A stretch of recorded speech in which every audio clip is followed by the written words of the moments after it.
Chapter 1769. Waiting for Zhao Qianhu to get married was such a big event. If their family didn't reach out to help, it would be unreasonable. Since Feng Zhangxia came to help with this idea, and she would definitely help in the future, if she didn't let Feng Zhangxia help now, wouldn't it be letting her off easy? So Zhao Yuner called Feng Zhangxia. Eldest aunt is right, why don't eldest aunt help wash the dishes? Feng Zhangxia giggled and responded by letting her wash the dishes. After that, Feng Qingxia spoke to Zhao Yuner in a negotiating tone. Yuner girl, washing dishes hurts my hands. Eldest aunt's hands have been dry and cracked recently, so I can't do this kind of work. How about I help you cut vegetables and do something else? Hearing the calculation in Feng Zhangxia's tone, Zhao Yuner unhappily replied, then why don't eldest aunt not help? Feng Zhangxia's heart tightened. She was afraid that Zhao Yuner would turn around and not help her family. She smiled embarrassedly. That's fine, I'll go wash the dishes, AI? Zhao Yuner withdrew the coldness in her eyes and turned to enter the kitchen. The most painful thing about holding a banquet on a hot day was that after working in the kitchen for a while, one would be drenched in sweat and feel uncomfortable all over. Their clothes would stick to their bodies, causing them to feel itchy from time to time.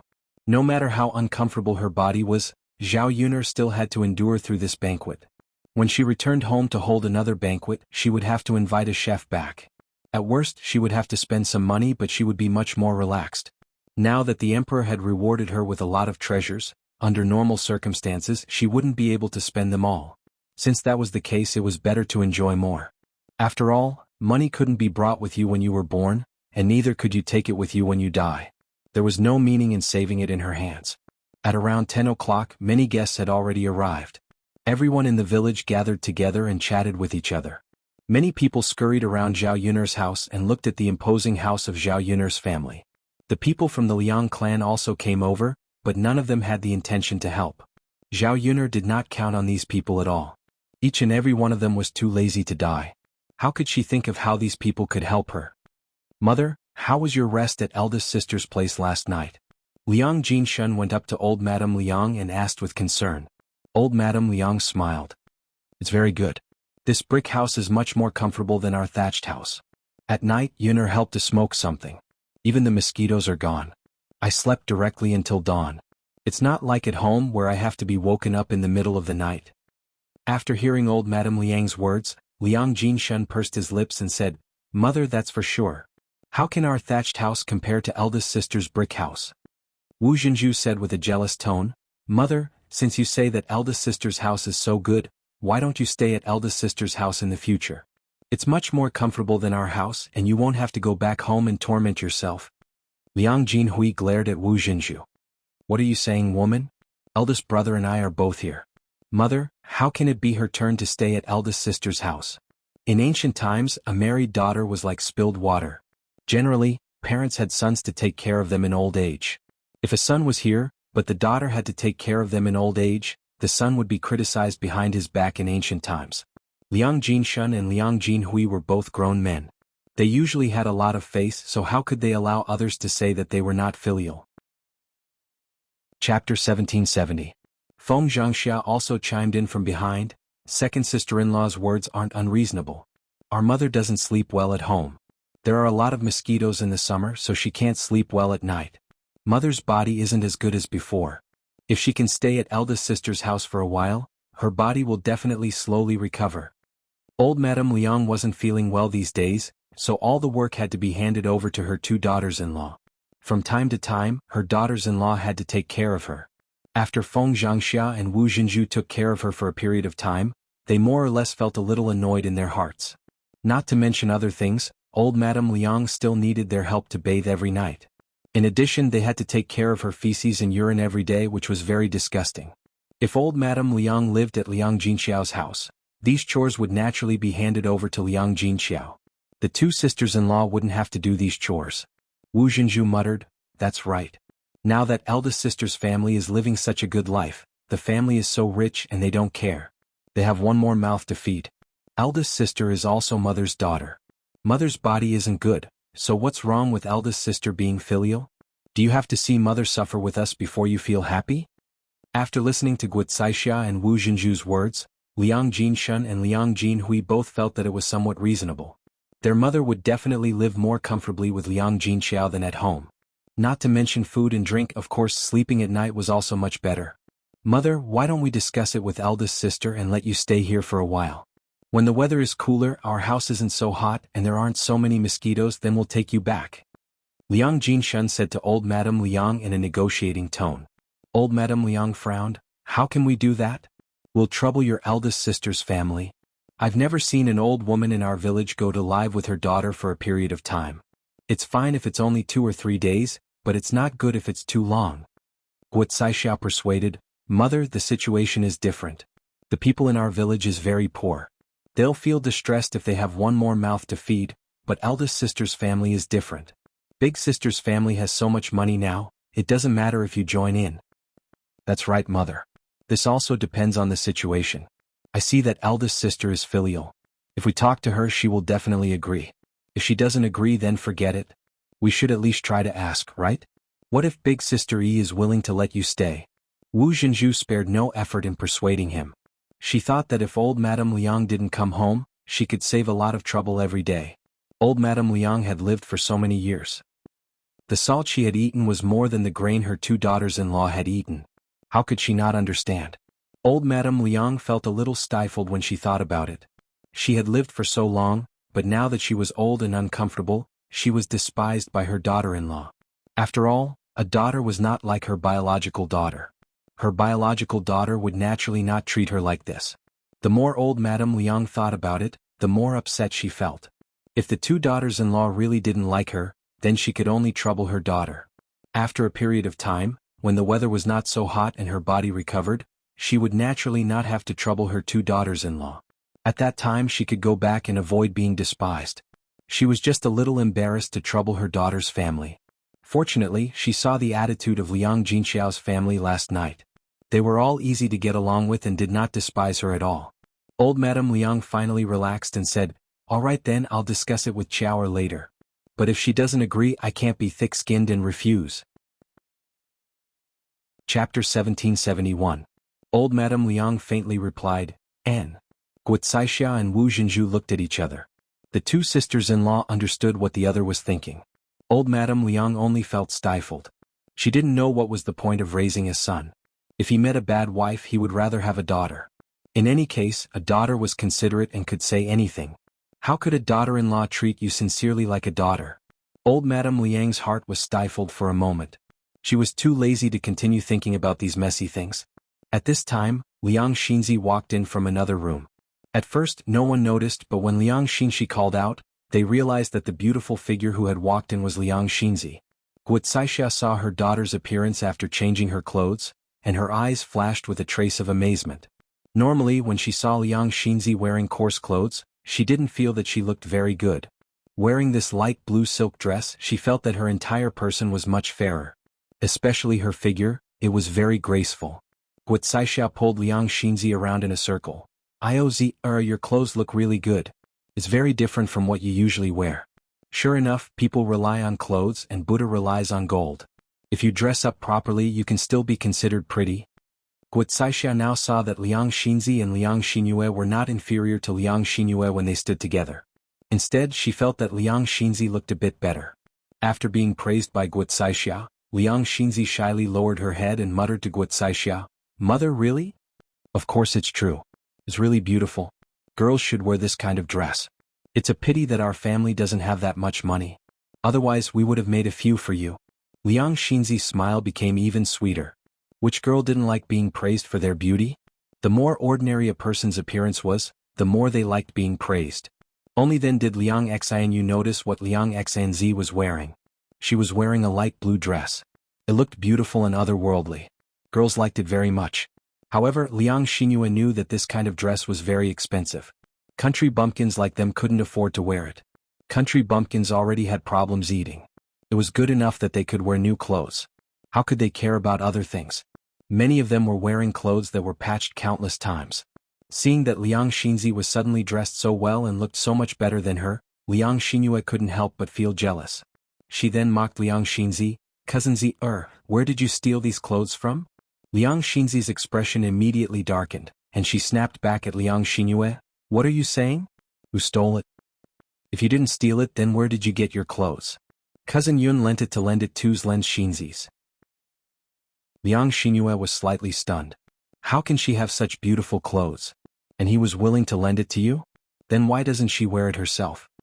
Liang Xinzi said coldly, now that eldest aunt's family is so rich, isn't it normal for cousin Yunair to have these nice clothes? She has to work so she wears coarse clothes. Otherwise, wouldn't it be a pity to wear this kind of clothes and get dirty? Liang Xinyue bit her lower lip. Although she understood this reasoning when she thought of Zhao Yun'er's nice clothes, Liang Xinyue's jealousy grew stronger. Chapter 1772. Liang Xinji was angered by Liang Xinyue. This woman was deliberately finding fault with her and picking on her. Her words were really unpleasant. You're the one who's shameless. You're just jealous that my cousin is good to me and lent me the clothes. Liang Xinji retorted angrily. Liang Xinyue bit her lower lip and said sarcastically to Liang Xinji, Humph, no matter how beautiful the clothes are, they'll be ruined on you. You're so ugly, it's useless no matter how you dress up. You're too much. Liang Xinji glared at Liang Xinyue angrily. This woman only knew how to use her appearance to criticize her. Although she wasn't as beautiful as Liang Xinyue, she wasn't considered ugly, right? Now that she was dressed up like this, she felt pretty good. Guo Caixia couldn't bear to see her daughter being bullied, so she reprimanded Wu Jinju, second sister-in-law, look at what kind of daughter you've raised. How could she say such things about my Zier? Wu Jinju was also protective of his own. My Yuer girl didn't say anything wrong. Zier's appearance isn't as good as my Yuer's. Even so, you can't scold her like this. My girl, even if she's not as good-looking, shouldn't she be dressed in beautiful clothes? How can you say that she's ruined? Wu Jinju's mouth twitched a few times and he said lightly, isn't this a child's play? It's no big deal to bicker. Sister-in-law, why are you fussing over this? Guo Caixia rolled her eyes. Second sister-in-law, it's easy for you to say. How is this bickering? Yuer girl is clearly. Before Guo Caixia could finish, old Madame Liang immediately interrupted. All right, all you know is when you'll stop quarreling. It's one thing to quarrel at home, but this is your sister's house. Aren't you afraid that others will laugh at you if they hear you? Old Madame Liang felt a wave of annoyance in her heart. She was old and liked peace and quiet. Every day at home, she had to listen to her two daughters-in-law quarreling. It was so noisy that her head hurt. Staying at her daughter's house last night was indeed much quieter. If she could stay there for a period of time, she could also take a breather and not have to listen to her two daughters-in-law's quarrel. Guo Caixia and Wu Jinju both shut their mouths angrily. In the kitchen, Zhao Yuner was very busy. At this time, Zhao Wenhua, Zhao Tianhu, and Zhao Tianan himself had already arrived at the village and borrowed the tables and chairs. When it was close to 11 o'clock in the afternoon, almost everyone had arrived. Zhao Yun began to prepare for the banquet. Everyone sat down. There were 8 people in each seat. Excluding the children, there were exactly 2 people on each side. Several men from old Zhao's house came over to drink wine. Before the banquet started, Hua Chunhua went to Zhao Yuner's kitchen and said to Zhao Yuner, Yuner, when you're cooking later, leave a few good dishes for me. I'll bring them back for your aunt to eat later. Before Zhao Yuner could refuse, Hua Chunhua hurriedly explained, Yuner, don't worry. Your aunt just doesn't like the food I cook and wants to eat yours. We won't take your food for free. We'll pay for it. Here's 1 tael of silver. Take it.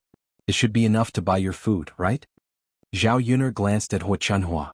Now she knew how to be tactful and didn't want to take it for free. Okay, I'll leave some good dishes. Zhao Yuner said as she took the silver from Hua Chunhua's hand. Chapter 1773. Hua Chunhua didn't expect that Zhao Yuner would really take the tael of silver. She was just saying it and thought that Zhao Yuner wouldn't really take it. She had underestimated Zhao Yuner. With Zhao Yuner's calculative personality, how could she not accept her money?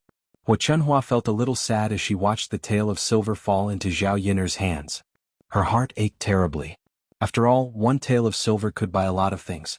A jin of meat was only 15 copper coins.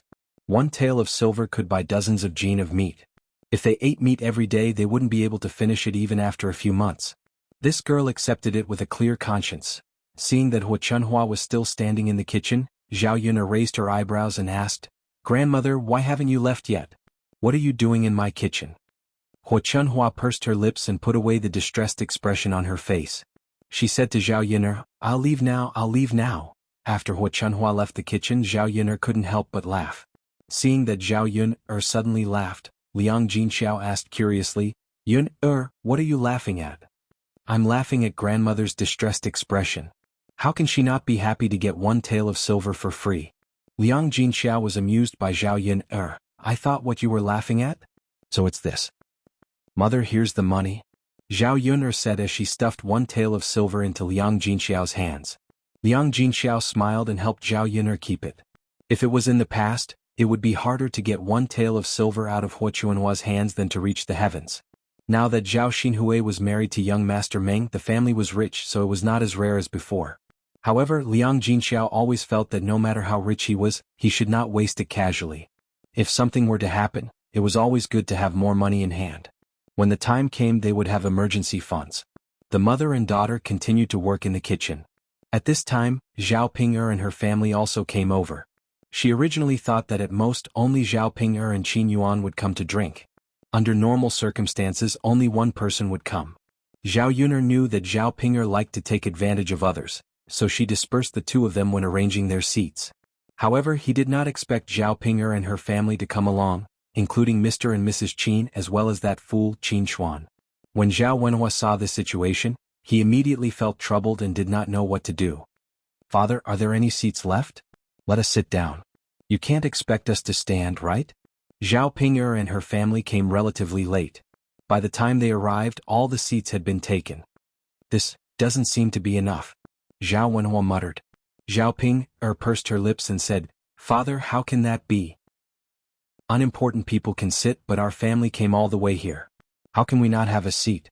Zhao Ping'er grumbled unhappily. But you didn't say that your family would come. We didn't arrange a seat for you. Zhao Wenhua frowned and explained. Zhao Ping'er was much more stubborn. She said to Zhao Wenhua, Father, I don't care. You have to arrange a seat for us. Zhao Wenhua looked troubled. Wait a moment. Father will think of a way. Chapter 1774. Zhao Wenhua wandered around and looked around, but he still could not find an empty seat. There were more people than he expected. Some of them came on the same day and brought money as gifts. How could he not let them sit down and eat? Many of the tables had 2 extra people. Now that Zhao Ping'er and her family were seated, it was indeed too crowded. After wandering around and finding that there were no extra seats, Zhao Wenhua went to Zhao Ping'er and discussed with Zhao Ping'er. Ping'er, there really aren't enough seats. Why don't you bring your in-laws and sit with your uncle? Zhao Ping'er glanced at where the Liang family was sitting. They had already prepared so much. How could the 5 of them sit down? How could they squeeze more than 10 people into a table? Father, are you joking? How can we fit so many people? Then what should we do? We don't have that many tables at home. Also, we only prepared these tables for the banquet. We can't do anything about it if we don't squeeze, Zhao Wenhua said helplessly. However, Zhao Ping'er did not give up. Father, are you doing this on purpose? Why is it that everyone else has a seat, but our family doesn't have a seat? Zhao Wenhua was helpless against Zhao Ping'er. He was already busy today and was a little flustered. Before he could sort out his thoughts, Zhao Ping'er came to him and made a fuss. Zhao Wenhua sighed and continued to explain. Ping'er, didn't they come first and you came later? They already found a seat and sat down. I can't possibly chase them away now, right? They might say that our family's host was not polite and the villagers might criticize us. It was not that Zhao Ping'er did not understand, but Zhao Ping'er was unwilling to compromise. Father, what do you think we should do now? Don't tell me we can't sit down and eat? If you don't serve them well, my mother-in-law's family will definitely make trouble for me. Father, do you want to see me suffer? After hearing Zhao Ping'er's words, Zhao Wenhua pondered for a moment. It was useless for him to discuss it with Zhao Ping'er now. He had to discuss it with the family Qin first. However, looking at the Qin family members, it was clear that they were unwilling to compromise. Father, go and discuss it with Yun'er. See if we can put together another table for the banquet. We can arrange for you to sit at a new table. That should work, right? Only then did Zhao Ping'er respond, Father, then you should go quickly. Okay. Zhao Wenhua as he spoke and walked towards the kitchen. Zhao Yunlong called out to Zhao Yun'er. Father, what's the matter? Zhao Wenhua rubbed his hands together and explained the situation to Zhao Yun'er somewhat embarrassedly.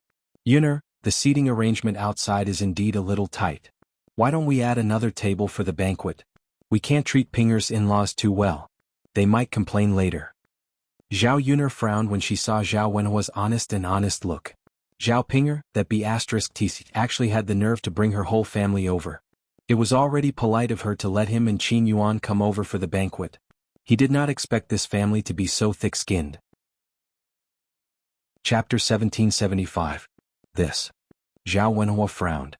If he were to tell Zhao Ping'er that, who knew how Zhao Ping'er would kick up a fuss later? If he had known that so many people would come, he would have prepared an extra table in advance. When he made the arrangements, he didn't think too much about it. He was afraid that if he arranged an extra table, there wouldn't be so many people coming, and the dishes on the table would go to waste. After all, it was very hot in this season, and fresh dishes couldn't be preserved for that long. "What's wrong, father?" Zhao Yun'er asked when she saw Zhao Wenhua's troubled expression. Zhao Wenhua sighed and said, "I'm afraid that Ping'er will kick up a fuss again. I'll tell her slowly later. That girl's temper is very stubborn." Zhao Yun'er felt stifled in her heart. She really had to hand it to that B*TC Zhao Ping'er. With Zhao Wenhua's personality, Zhao Ping'er was only domineering in front of her parents, but she was as attentive as a dog when it came to family Qin people. If she let Zhao Wenhua go out, Zhao Ping'er might make things difficult for him again. Zhao Yun'er took a deep breath and said to Zhao Wenhua, "Father, let me go out and talk." Zhao Ping'er couldn't act rashly in front of her. She wasn't as easy to negotiate with as Zhao Wenhua. Zhao Wenhua nodded. It was naturally better for Zhao Yun'er to talk. Yun'er was quick-witted. If she talked to Zhao Ping'er, she might listen. Zhao Yun'er put down the spatula and walked out of the courtyard. Zhao Ping'er was originally hoping that Zhao Wenhua would come out. However, when she saw Zhao Yun'er come out with a cold face, Zhao Ping'er's heart suddenly tightened and she was a little scared. "Where's father?" Zhao Ping'er asked weakly. Zhao Yun'er sneered, "Why are you looking for father?" "I asked my father to arrange a seat for me." Zhao Ping'er blurted out guiltily. "There's only enough space for 2 people. You brought a whole family here at once, so there's no way for all of you to sit down." Zhao Yun'er replied snappily. Zhao Ping'er blushed and said unhappily, "Then what should we do? Since we're already here, you can't just let us go, right?" "That's your business. Who would bring so many people to a banquet? We're already being polite by preparing 2 seats for you. Sit if you want." "But Dad said that he would open another table for me." Zhao Ping'er was a little unwilling and bit her lower lip. "You also said that it was Dad who said that. I didn't agree to this. There are only so many ingredients at home. How can he open another table just because he said so?" Zhao Yun'er's attitude became even colder. Seeing that Zhao Yun'er had no room for discussion, Zhao Ping'er could only hope that Zhao Wenhua would hurry out. Unfortunately, Zhao Wenhua was hiding in the kitchen and had no intention of coming out. Zhao Ping'er instantly became anxious. The Qin couple seemed to have realized that something was wrong with Zhao Ping'er's situation and walked over. They said to Zhao Ping'er in a somewhat dissatisfied tone, "Ping'er, why can't we sit down yet? The guests are already done. We've been doing this for a long time. Your father and I are both old and our legs aren't nimble. How can we stand for so long? Sai, my feet are already hurting from all this talking." Hearing Mu Chuanfang's complaints, Zhao Ping'er pursed her lips and said, "Mom, you guys can stand and rest for a while. You'll be able to sit down in a while. I'm discussing with little sister Yun." Mu Chuanfang glanced at Zhao Yun'er and muttered, "Girl, where are your parents? Why aren't they entertaining me? We're in-laws. How can they let their in-laws stand?" Chapter 1776. That in-laws family had the nerve to come over with their whole family. To put it bluntly, it was because they saw that their family was rich and wanted to take advantage of them. Previously, they had treated them well because they wanted Zhao Ping'er to get married. Now that Zhao Ping'er, this weirdo, was finally kicked out, they did not have to be as polite to the family Qin people as before. Auntie's words are really interesting. Didn't you see that my parents are busy with the banquet? How would they have time to entertain you? Mu Chuanfang's face instantly turned red. No matter how busy they are, they can't not even come out to greet us. And they even made us stand here for so long. It's not polite. Auntie's whole family came over for a meal. Is it polite? Who would bring their whole family to a banquet?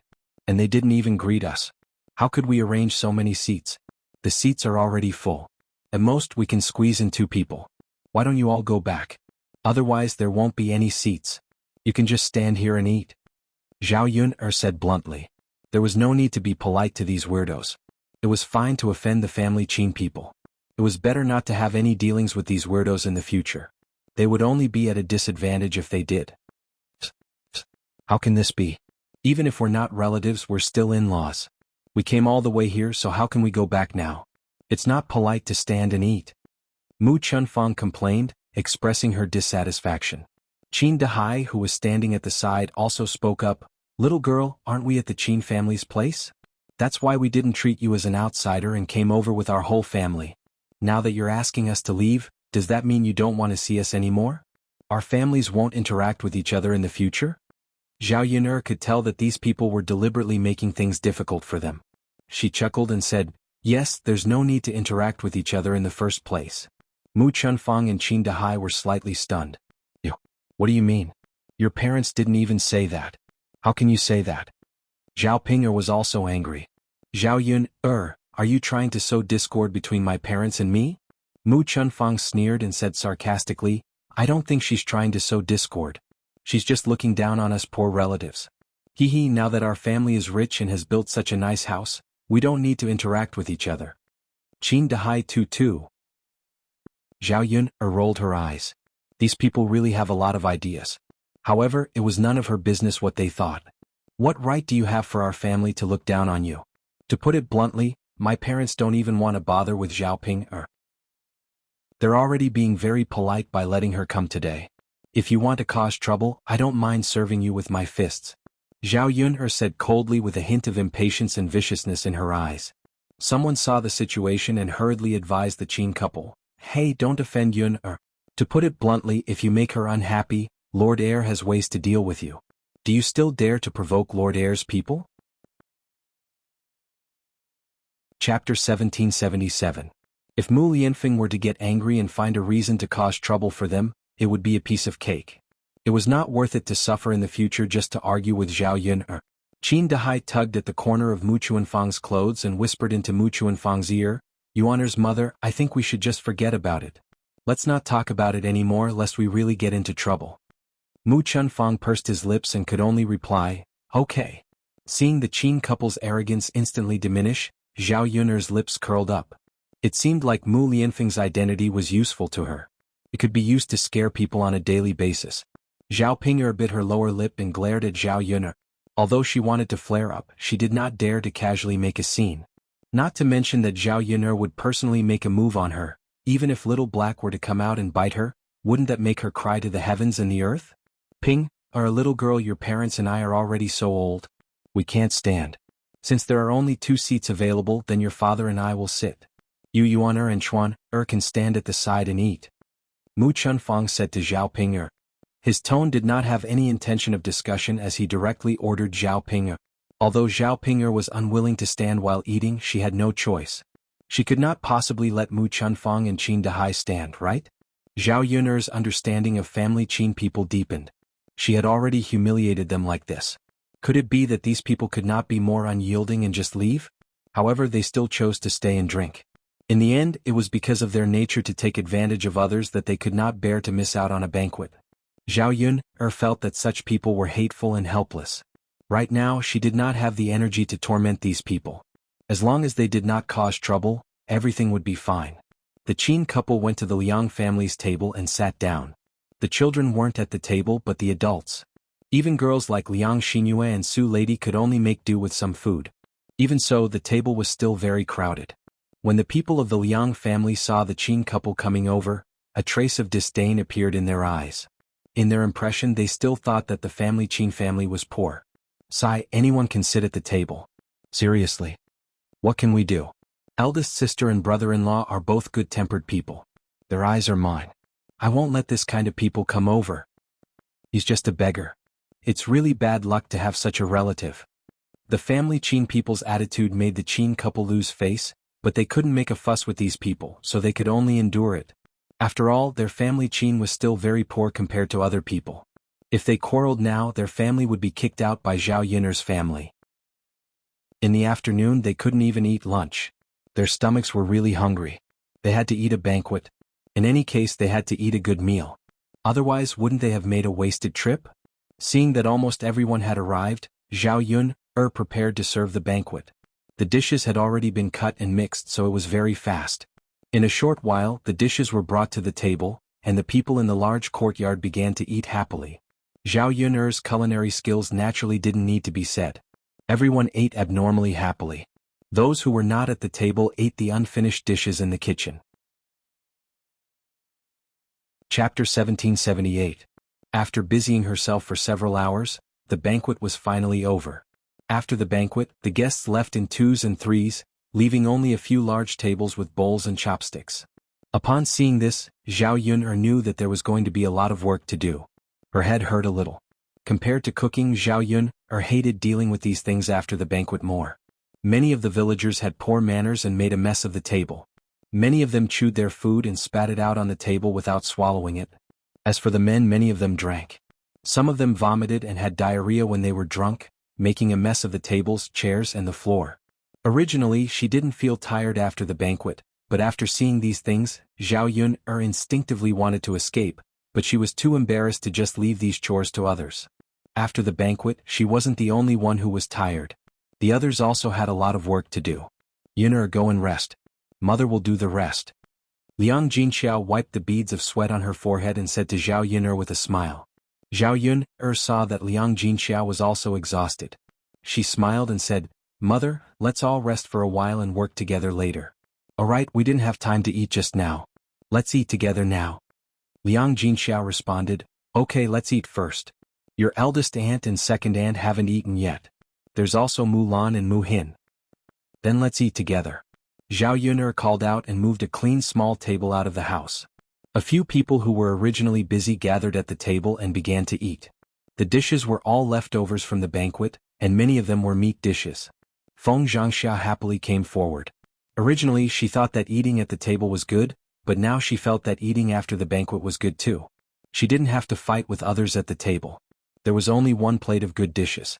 She took a look just now and saw that many of the women at the table were fighting over a plate of good food. They even cursed at each other.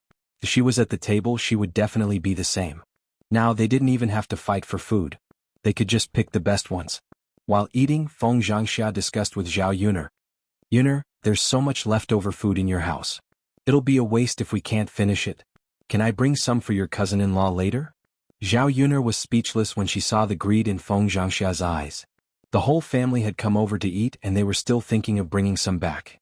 Seeing that Zhao Yun'er didn't say anything, Feng Zhangxia explained angrily, Hey, I came here to help you. Pan doesn't know how to cook.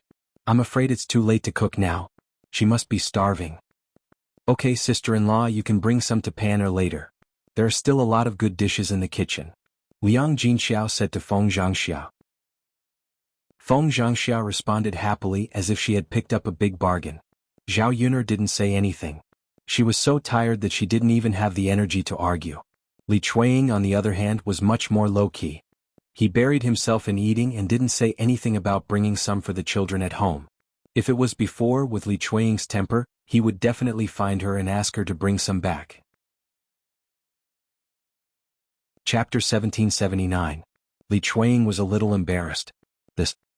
How can I bring it back? You can keep it for a few days at home. It's okay. It's not a big deal. You don't have to cook for Chanyu and Jing'er when you go back. Feng Zhangxia hurriedly agreed. Second sister-in-law, since Yun'er has said so, why are you still refusing? Only then did Li Chuanying respond, Then I'll put some on later. Okay. They finished their meal quickly. Zhao Yun'er touched her stomach. She didn't know if it was because she was full, but she still felt a little sleepy. After Feng Zhangxia finished eating, she ran to the kitchen happily. She hurriedly picked up the dishes she had picked up and piled them in a bowl. Li Chuanying didn't move. Zhao Yun'er looked at Li Chuanying in confusion. Second aunt, why don't you do it? There's no hurry. Let eldest sister-in-law finish picking first. You can just pack whatever you like. Later, I'll ask eldest sister-in-law to bring it back for me, Li Chuanying said with a smile. Zhao Yun'er was even more confused. Second aunt, aren't you going back? The table at home hasn't been cleaned yet. How can you and mother be busy? That's why I'll stay and help you out. Hearing Li Chuanying's words, Zhao Yun'er was slightly touched. So many people didn't want to help. It was not easy for Li Chuanying to think of this. It's okay, second aunt. You've been busy the whole day. It's not right to make you busy again. Zhao Yun'er declined. How can you be so polite with me? It's okay. I have nothing to do at home anyway. I've eaten and brought food to your house. If I don't help you out, I'll feel bad, Li Chuanying insisted. Zhao Yun'er saw Li Chuanying's sincere face. She didn't mean to help. If she refused, it would seem that she made the relationship between them too estranged. Zhao Yun'er thought for a moment and agreed. Okay, then I'll have to trouble you again later. Li Chuiying said with a smile. You silly girl, why are you so polite? I'm not helping you for nothing this time. I'm eating and taking food. I'll feel bad if I don't do anything. Li Chuiying's words were honest. Normal people would feel the same way. If it was Zhao Yuner, she would also try her best to help others do more work. However, when Feng Zhangxia heard Li Chuiying's words, she felt that she was embarrassed. Didn't she eat and take food too? Moreover, she was counting on Zhao Yuner to help her family hold banquets in the future. If she stayed and continued to help Zhao Yuner, she should be better than Li Chuiying. But when she glanced at the leftover bowls and chopsticks on the table, Feng Zhangxia immediately deflated. Cleaning up these things was more tiring than the work she had done earlier. The table was covered in greasy and dirty things. They might even stain her clothes. She really didn't want to do this work anymore. Feng Zhangxia smiled embarrassedly and said to Zhao Yuner hypocritically, Hey Yuner, if I have time I'd like to continue helping you out and finish the rest of the work. But I'm in a hurry to go back and bring food to area. My eldest grandson can't live without me. I'm afraid it'll be difficult to take care of him alone. I have to go back and help Pan, or take a breather. Chapter 1780. Who didn't know how to say nice things? The key was whether or not she was sincere in helping. Feng Zhangxia was just being hypocritical. Anyway, she didn't expect Feng Zhangxia to really help her, so she simply ignored Feng Zhangxia. Feng Zhangxia was a little resentful and looked a little embarrassed. She glanced at Zhao Yuner's expression and saw that Zhao Yuner didn't seem very happy. She couldn't help but feel a little worried.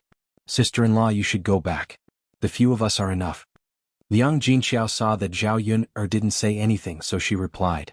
She wasn't a fool. How could she not see that Feng Zhangxia didn't want to help? However, this wasn't a big deal. They didn't have a close relationship, so how could she expect others to be considerate of her family's matters? Feng Zhangxia twitched the corner of her mouth and glanced at Zhao Yuner. She held the bowl in her hand and laughed. Okay, then I'll go back first. Otherwise, the children at home will be hungry if they wait for too long. Liang Jinxiao responded faintly. Feng Zhangxia happily held the bowl and walked out of the courtyard. After a while she disappeared. Seeing Feng Zhangxia like that, it seemed that she was afraid that Zhao Yuner would change her mind and let her stay to help. Zhao Yuner couldn't help but shake her head. What kind of people were they? After eating, they rested for a while and recovered a lot of strength. They looked a lot more energetic. Let's tidy up, Liang Jinxiao said. Okay. Zhao Yuner got up and went to the kitchen to take out a few basins. She tidied up the things on the table in the basins. Big sister, let me help you too. Liang Jinyu, who was about to go back, walked to Liang Jinxiao and said to Liang Jinxiao. Little sister, you're very tired from working every day. Today you finally have a drink and can rest. How can I ask you to help? Liang Jinxiao hurriedly waved her hand and refused. However, Liang Jinyu insisted, It's okay, big sister. I'm used to working. Liang Jinxiao looked at Liang Jinyu and said, Well, you can't do anything at home. You have to work in so many fields, but you don't have to work here. Liang Jinxiao looked at Liang Jinyu with pity. Out of all her siblings, her younger sister's life was the most difficult. Especially on this day, it was probably because he worked outside every day, so his whole body was very tanned. Coupled with her shriveled and bony body, she seemed to have aged a lot. Auntie, weren't you in a hurry to go back to work just now? Why are you ignoring your own work and forcing my family to work? My family is very busy. If you're not in a hurry to go back, you can rest by the side and chat with Grandma. Zhao Yuner couldn't help but speak up. Although she was tired, she didn't mind if others helped her. However, she knew that Liang Jinyu was usually more capable than her. How could she let her help? When old Madame Liang heard Zhao Yuner's words, she waved her hand at Liang Jinyu. Yuner girl is right. You don't have to toss around anymore. Rest in front of mother and accompany mother to talk a few more words. I left in such a hurry yesterday that I didn't have time to say anything. Liang Jinyu thought for a moment, nodded, and walked towards old Madame Liang. Old Madame Liang saw that her two daughters-in-law as well as Liang Jinfen were not eating. Although there were many tables that needed to be cleaned, they were sitting together with their legs crossed and drinking tea leisurely. Chapter 1781. That's right. You should eat some vegetables occasionally. It's not good for your intestines to eat too much greasy food. However, Yuner's cooking is really good. It's really delicious. Eldest younger sister is really blessed. Blue sky, she can eat Yuner's cooking every day. This kind of blessing isn't something that everyone can enjoy. There aren't many people like eldest younger sister's family. Not to mention anything else, just how many people can meet a man like Shi Ziyi? It's simply like smoke rising from our ancestors' graves. Didn't eldest younger sister's family say that after they built a grave for their ancestors, their family's luck gradually improved? It's only because of the old ancestors' blessing. So it's like that. I knew it. How could there be such good luck? Why didn't this good thing fall on other people's heads? It just had to fall on eldest younger sister's head. So it's because of the old ancestors' blessing. That makes sense. As the few of them discussed, they turned to old Madame Liang and started discussing with her. Mother, since eldest younger sister's family built a grave and their luck improved a lot, should our family also build a grave? Father's grave has been there for many years and we haven't renovated it. Liang Jinhui said. Wu Zhenju followed behind and said, even I think that Yuer's father's words make sense. If father can bless us, perhaps our Yuer can be like Yun and find Shi Ziyi. He's such a rich man with status. After Wu Zhenju finished speaking, he began to look forward to it. If her family could be like Zhao Yun'er's, wouldn't she be able to eat and drink well in the future? After hearing Wu Zhenju's words, Guocaixia rolled her eyes in her heart. Her second sister-in-law only knew how to have wishful thinking. Did she really think that she could find a good husband like Liang Xinyue and Zhao Yun'er? Such good luck was probably 1 in a million. Old Madame Liang snorted and said without giving any face, you were unfilial when you were alive and now you're dead. Do you think that building a grave will bless you? It's better to work hard and earn more money. It's more practical. The corner of Liang Jinhui's mouth twitched when he heard old Madame Liang's retort. Although he knew that old Madame Liang was telling the truth, he still replied unwillingly, Mother, we are father's children. How can we not bless our own children? What's the use of working hard these days? You can only earn as much as you need to. His eldest sister's family used to be very diligent, but they were very poor. I was just waiting for your luck to improve. That's how I earned quite a bit of money. Take a look at Xiaomei, who else works harder than her, but she is the one who lives the poorest. Liang Jinyu lowered her head in embarrassment after being pointed out. Her siblings liked to complain about her family's poverty, but she couldn't do anything about it.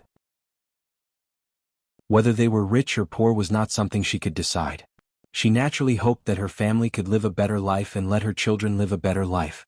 Seeing the disappointment in Liang Jinyu's eyes, old Madame Liang said to Liang Jinhui in annoyance, all right. You only know how to talk nonsense. You people are always thinking about nonsense. Yuer is living a hard life now, but she's willing to work hard. Who knows, she might live better than you in the future. Life is full of ups and downs. Who can say for sure what will happen? Liang Jinhui finally shut his mouth resentfully. Chapter 1782. Liang Jinshun stood up lazily. As he stretched, he mumbled, I'm too full. It's uncomfortable to sit. It's better to get up and walk around. Guocaixia chimed in, yes, it's uncomfortable to just sit. It's better to get up and walk around. Liang Jinfen also chimed in, no, I'm too full. It's hard for me to digest all of this. It's been a long time since I've eaten so much. When old Madame Liang saw their expressions, she became angry. They couldn't even do their work properly. When they were eating, they fought so hard for the dishes on the plates. Now that they were full, they were pretending to be obedient. Old Madame Liang looked at the busy Liang Jinxiao and Zhao Yunhe. She said to Liang Jinfen, since you're uncomfortable sitting and your stomach is so full, why don't you help your elder sister? Can't you see that she's busy? Your younger sister knows how to help, but you're just sitting there and not moving. Old Madame Liang's words were not only for Liang Jinfen, but also for her 2 daughters-in-law. She couldn't say it directly to her 2 daughters-in-law, so she pointed at Liang Jinfen and hinted for her 2 daughters-in-law to help out. Liang Jinfen was instantly displeased. He pursed his lips and muttered, Mother, I'm here to eat, so I'm a guest. Which host would ask their guest to help out? Old Madame Liang said angrily, Haha, you really think of yourself as a guest. Even if you're a guest, she's still your elder sister. If you can help, you should help. According to what you said, your younger sister is also a guest. How would she know how to help out? To put it bluntly, she's just lazy. Liang Jinfen blushed and complained, Mother, how can you say that? How can I say that? Am I not telling the truth? Mother, old Madame Liang sighed and said to her 2 daughters-in-law, as relatives, we should help each other. Look at how busy your elder sister is. Why are all of you just sitting there? Only then did the 2 daughters-in-law realize that old Madame Liang was hinting for them to help Zhao Yun'er's family. Guocaixia smiled awkwardly and explained, Mom, it's because we ate too much for lunch. Our stomachs are so bloated that it's inconvenient for us to walk around, but we can't do our work properly.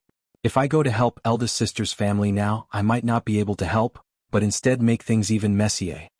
Old Madame Liang snorted softly. She naturally knew that this was just an excuse from her eldest daughter-in-law. It was rare for Wu Jinzhu to stand on the same side as Guo. He said to old Madame Liang, "That's right, mother. We're all full from eating. How can we still have the strength to help eldest sister's family? It's not like we don't want to help."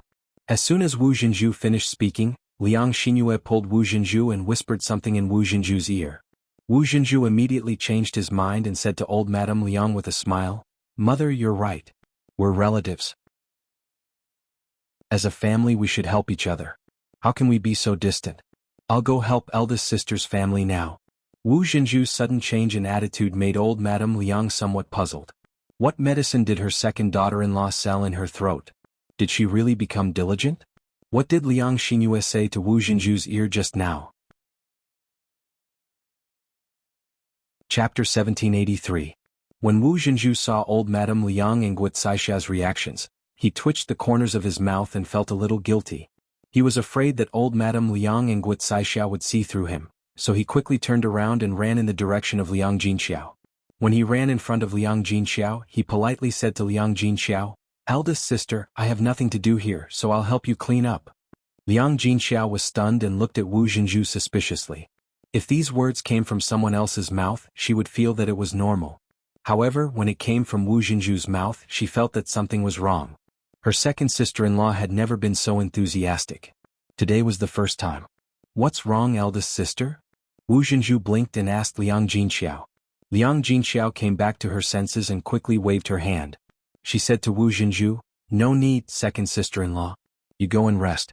I can handle it. It's so dirty and tiring. How can I let you dry it with your hands? What if your clothes get dirty?" Wu Jinzhu gave a fake smile and grabbed the wooden basin from Liang Jinxiao's hand. He minded his own business and cleaned it up. "Oh, eldest sister, what's our relationship? Why are you being so polite with me?" Yang Jinxiao saw this and knew that she couldn't refuse Wu Jinzhu's help. She thought about it and sighed. Since Wu Jinzhu really wanted to help, then let him be. If she refused too much, it would make the relationship between the two families seem too distant. Zhao Yun noticed the movement on Wu Jinzhu's side and was also puzzled. Her second aunt was probably scheming something in her heart. However, she would deal with whatever came her way. This Wu Jinzhu better hoped that he didn't have any bad intentions. Otherwise, with her around, he wouldn't be able to get any benefits. After all, Zhao Yun wasn't easy to deal with. It took a long time for the family to clean up the table. Zhao Yun didn't throw away the leftovers. Instead, she collected them and gave them to the chickens at home. She didn't have to feed the chickens. Zhao Wenhua and Zhao Tianan returned the clean table to the owner's house. These tables and chairs were all borrowed, so it was best to return them as soon as possible. The bowls and chopsticks had to be cleaned up, but the water in the water tank at home had been used up. Mu Lianfeng took 2 buckets and went to the river to fetch more water. Liang Xinyue looked in the direction where Mu Lianfeng left and followed him eagerly. She didn't have a chance to be alone with the heir apparent. This time she had to make good use of it. Wu Jinzhu was so tired that he was panting. He was already full and tired from working. Now he had to clean up so many bowls and chopsticks at once. He had to wipe the table with all his might. It was a physical task. Wu Jinzhu walked in front of Liang Jinxiao fawningly. He wiped the sweat on his forehead and massaged his waist. He smiled and said, "I'm finally done." Liang Jinxiao thanked him. "Second sister-in-law, thank you for your hard work." Wu Jinzhu hurriedly waved his hand and said, "Aya, it's not hard, it's not hard. There's no need to be so polite between us." Liang Xinxiao smiled. She wasn't used to Wu Jinzhu's sudden attitude towards her. She felt that something was wrong. The bowls and chopsticks were placed in the basin. Some of them had already been washed. The rest would be washed when Mu Lianfeng came back with the water. Li Chuiying squatted on the ground and washed the dishes alone. Zhao Yun'er sighed. The change in Li Chuiying's personality was slowly being accepted and liked. Chapter 1784. Zhao Yun'er's brows slightly furrowed. Seeing Wu Jinzhu's attitude, she knew that it wasn't anything good. Sure enough, Wu Jinzhu smiled and shamelessly said, "Yun'er lass, can I discuss something with you?" Zhao Yun'er raised her brows but didn't say anything. Discussing something with her definitely wasn't something good. Zhao Yuner ignored him, making Wu Zhenju feel very awkward. Zhao Yuner ignored him, but he couldn't not say anything, so he continued to shamelessly say, "Yuner, last, didn't you see His Majesty send you so many things yesterday? I saw that there were dozens of bolts of silk and satin. You definitely won't be able to wear them all by yourself. Why don't you give one to my Yuer lass, and let Yuer make a set of beautiful clothes? You also know that Yuer is about to have a husband at this age, so she should have a set of good clothes to support her face, right?" Zhao Yuner finally understood that Wu Zhenju was so diligent in helping out because he had his eyes on her family's silk and satin. However, this Wu Zhenju's words really didn't have the slightest bit of standard, so others who heard it were very displeased. What did he mean by her family's dozens of bolts of silk and satin couldn't be worn all by herself, so that was the reason she had to give them to others? Could it be that she had to be grateful that someone was helping her wear them? What kind of logic was this? The silk and satin bestowed by His Majesty weren't cheap. Zhao Yuner estimated that a bolt of silk and satin would cost dozens of taels of silver. It was fine to give this kind of good stuff to people close to her, but she felt that it was a waste to give it to the Liang family. After all, these people didn't have a conscience. They wouldn't be grateful even if she gave it to them, and would greedily ask for more the next time. Zhao Yuner sneered and replied, "Second maternal aunt has a good idea. After all, these silk and satin were bestowed by His Majesty, so how could I dare to casually give it to others? Besides, even if I can't wear all of these silks and satins by myself, I can easily sell them for hundreds of taels of silver." Wu Zhenju's mouth twitched. She knew that Zhao Yuner's words meant that she was reluctant to give Yuer to her family. She continued to grumble unwillingly, "Hey Yuner, I know these silks and satins are precious, but you have so many of them. You're Yuer's cousin. What's wrong with giving her one bolt?" Zhao Yuner sneered and said, "According to second maternal aunt, I can't be biased. After giving cousin Yuer, I have to give cousin Zier and cousin Lidi. Since his cousins had given him gifts, he couldn't give her anything less, right? Who knows how many horses we'll have to send out." When Wu Zhenju heard Zhao Yuner's words, he was somewhat displeased. If she didn't want to give them, then just don't give them. Why did she have to come up with so many excuses? "Isn't it because other people didn't want them, but I took the initiative to ask for them?" Wu Zhenju muttered in a low voice. "Second maternal aunt, do you think that if I give them today, they won't come and ask me for them after they find out?" Zhao Yuner asked in return. Wu Zhenju's face darkened. "Yuner, do you have to be so stingy as a person? To think that I helped your family clean up the table just now." Zhao Yuner rolled her eyes. She shouldn't have let Wu Zhenju do the work just now. As expected, he was taking credit for this matter. Zhao Yuner's eyes turned, and a scheme emerged in her mind. She wanted to see a dog-eat-dog scene. Chapter 1785. Upon hearing Zhao Yuner's words, Wu Zhenju immediately came over. She blinked her eyes and asked, "Yuner girl, is that true?" Zhao Yuner had a calculating smile on her face. "Of course it's true. However, I can only take out one bolt. Other than second aunt, if you want it, I think eldest aunt and second aunt would definitely want it as well. Why don't you go and discuss it with them? You can decide who gets the bolt of silk." Upon hearing Zhao Yuner's words, the smile on Wu Zhenju's face froze. She thought that Zhao Yuner would be willing to give it to her. She didn't expect that Zhao Yuner would ask her to discuss it with the other two people. How could Wu Zhenju not know Guo Caixia and Liang Jinfen? How could these two not fight for something good when it came to them? The possibility of them getting this batch of silk was very low. Zhao Yuner had a faintly discernible smile on her face. Upon seeing Wu Zhenju's reaction, Zhao Yuner said indifferently, "Second aunt, you don't want it anymore? Then forget it. I'll go talk to eldest aunt and second aunt and let them discuss among themselves and decide who should take it." Upon hearing this, Wu Zhenju immediately became anxious. How could she give up like this and let Guo Caixia and Liang Jinfen get the benefits? Even if the chances of her getting it were low, she still had a chance to get it. If she didn't fight for it, she would be giving it away for no reason. It was Zhao Yuner who said that it was something bestowed by the emperor. A bolt of silk was worth a few hundred taels of silver. It would be a pity to give it up so casually. Wu Zhenju hurriedly said to Zhao Yuner, "Yuner girl, of course I want it. Then take out a bolt. I'll discuss it with your eldest aunt and second aunt." Zhao Yuner smiled, and there was a hint of playfulness in her eyes. Zhao Yuner went and took out a batch of silk and satin from the room. She picked out a batch that she didn't like and took it out. Even so, this silk was a rare treasure in the eyes of the villagers. When Guo Caixia and Liang Jinfen heard them discussing who should take the silk, they refused to give in and started arguing. Wu Zhenju said, I was the one who asked Yuner for a bolt of silk cloth first. Since Yuner can only take out one bolt, I think the leather silk cloth should belong to me. Liang Jinfen's face darkened.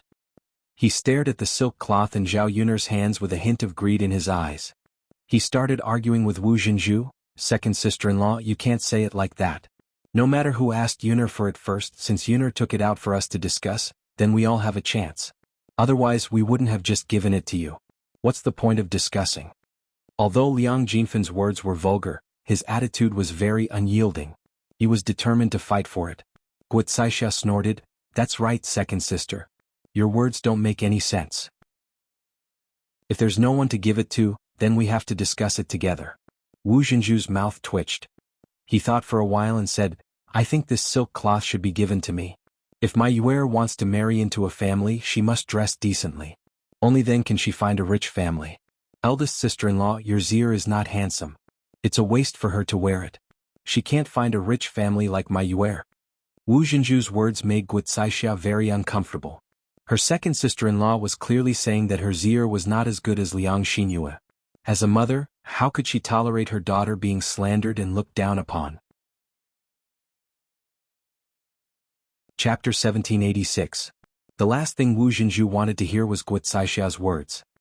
He replied unhappily, Yuer's marriage is only known to the people in her own village. How would they know if she went to another village or town to find a husband? Guo Caixia snorted and exposed Wu Zhenju without giving him any face. Second sister-in-law, don't tell me you're treating people as fools? If a rich family wants to marry you, shouldn't they ask around first? How can they just casually marry someone? Liang Jinfen agreed, that's right, eldest sister-in-law is right. Rich people are all shrewd. Marriage is not something that can be casually decided. Guo Caixia continued, second sister-in-law, to put it bluntly, it's hard for a woman whose marriage has been annulled to find a good family. If the woman's background is average, she probably won't be able to get married for the rest of her life. Yuer's looks are not bad. She might be able to find a good family and marry an honest man. If you want to find a rich family, I think you should forget about it. How can Yuer get such a good thing? Liang Jinfen also chuckled and said, how can there be so many rich families? I think second sister-in-law is just daydreaming. If we're talking about marrying into a good family, my little brother's chances are higher. After all, my little brother's looks are not bad. He's not inferior to Yuer's. If he dresses up well, he might be able to catch the eye of a rich family. Guo Caixia also chimed in, I think my little Zier's not bad either. She looks very good in Yuner's dress. In this day and age, clothes make the man and Buddha makes the man. If he dresses up well, he won't look bad. When Wu Zhenju heard this, he was so angry that smoke almost came out of his nostrils. These 2B** cheese actually dared to say that his Yuer wouldn't be able to find a rich family. Since he could find it once, he could find it a second time. She didn't believe that Xuan wouldn't be able to find a good husband with her daughter's good looks. Sister-in-laws are getting on in years. If she could find him, she would have found him long ago. Why would she wait until now? It's not easy for a girl of her age to find a husband. In my opinion, it would be good if she could find an ordinary husband. After Wu Zhenju finished scolding Guo Caixia, he turned to Liang Jinfen and said to Liang Jinfen, and second sister, if I remember correctly, your family can only give birth to daughters. You see, she only gave birth to 2 daughters in her entire life. She didn't even give birth to a son.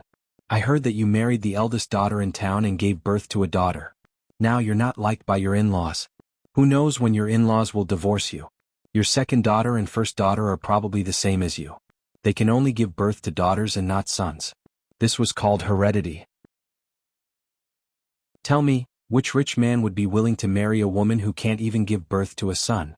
So second sister, you should stop dreaming. Although my little brother's daughter is beautiful, it's useless if she can't give birth to a son. Being unable to give birth to a son in the countryside was indeed a matter of ridicule and disdain in the world. Liang Jinfen had been mocked and ridiculed by many people in her lifetime because she couldn't give birth to a son. Initially, she had been counting on Su Zhaodi. Who knew that Su Zhaodi would also give birth to a good-for-nothing? Chapter 1787. Seeing Su Zhaodi's pale and weak face as a mother, she naturally felt distressed. Even if she felt distressed, there was nothing she could do. Who told Su Zhaodi to give birth to a money-losing child? If she could give birth to a son, the Huang family's attitude would naturally not be like this. And even if she felt distressed for Su Xiaodi, she could not bring her daughter back. A married daughter was like spilled water. How could she casually return to her maternal home? Her son was still in the Su family and the family's money was in the hands of her parents-in-law. If she wanted to bring her daughter back, her parents-in-law would have to agree. Obviously, with old Madame Su's father's temperament, they would definitely not agree to let Su Xiaodi come back. The Su family relied on their reputation. If the villagers knew that Su Xiaodi came back to her maternal home because she was not liked by her husband's family, they would probably gossip and ridicule her behind her back. Su Xiaodi also cried and complained to her that her husband's family had said that if she did not give birth to a son in the next child, her husband would divorce her and marry another woman. Since she could not give birth to a son, there would always be a woman who could help the Huang family. Thinking of this, Su Xiaodi somewhat collapsed. She was really worried that if she could not give birth to a son in the next child, she would really be divorced by the imperial family. When that time came, she did not know how many people would laugh at her. After all, when she got married, she was very proud. If she was shamed, she would only be laughed at even more miserably. There was a saying that the higher you stand, the more painful it is to fall. Su Xiaodi felt that she could not bear the consequences of being divorced. Perhaps she would take it too hard and commit suicide. Liang Jinfen was very distressed when he heard this. He was also worried about Su Xiaodi's fate after being divorced. At that time, she would be even more ashamed to see people. Now that her daughter married a good husband's family, she had something to show off in front of others. If her daughter was divorced by her husband's family, how could she raise her head? However, having children was not something that they could control at a young age. If she could give birth to a son, she would have done so long ago. If she had a son, she would not be poked at behind her back like she was now. Therefore, when Liang Jinfen heard Wu Xinzhu's words, he was very angry. It was one thing to know it in one's heart, but it was another thing to be mocked by others. Liang Jinfen said angrily to Wu Xinzhu, "Second sister-in-law, how can you say that?" Wu Xinzhu was not a pushover either. How could he be afraid of Liang Jinfen? He sneered and replied, "What did I say? I'm just telling the truth. I'm not wrong." You. Liang Jinfen gritted his teeth in anger. He almost couldn't hold himself back from going up to Wu Xinzhu. Guo Caixia also glared at Wu Xinzhu with displeasure. How dare he say that her Zier was old and that it was not appropriate to criticize her in-laws? How could he say that she was old? Don't you think I'm 17 or 18? Aren't there many girls of this age in the countryside who are married? To put it bluntly, he just couldn't bear to see her Zier doing well. He always felt that if his daughter could marry a good husband's family, others could not. Second sister-in-law, even if my Zier is a little older, she is still better off than you are.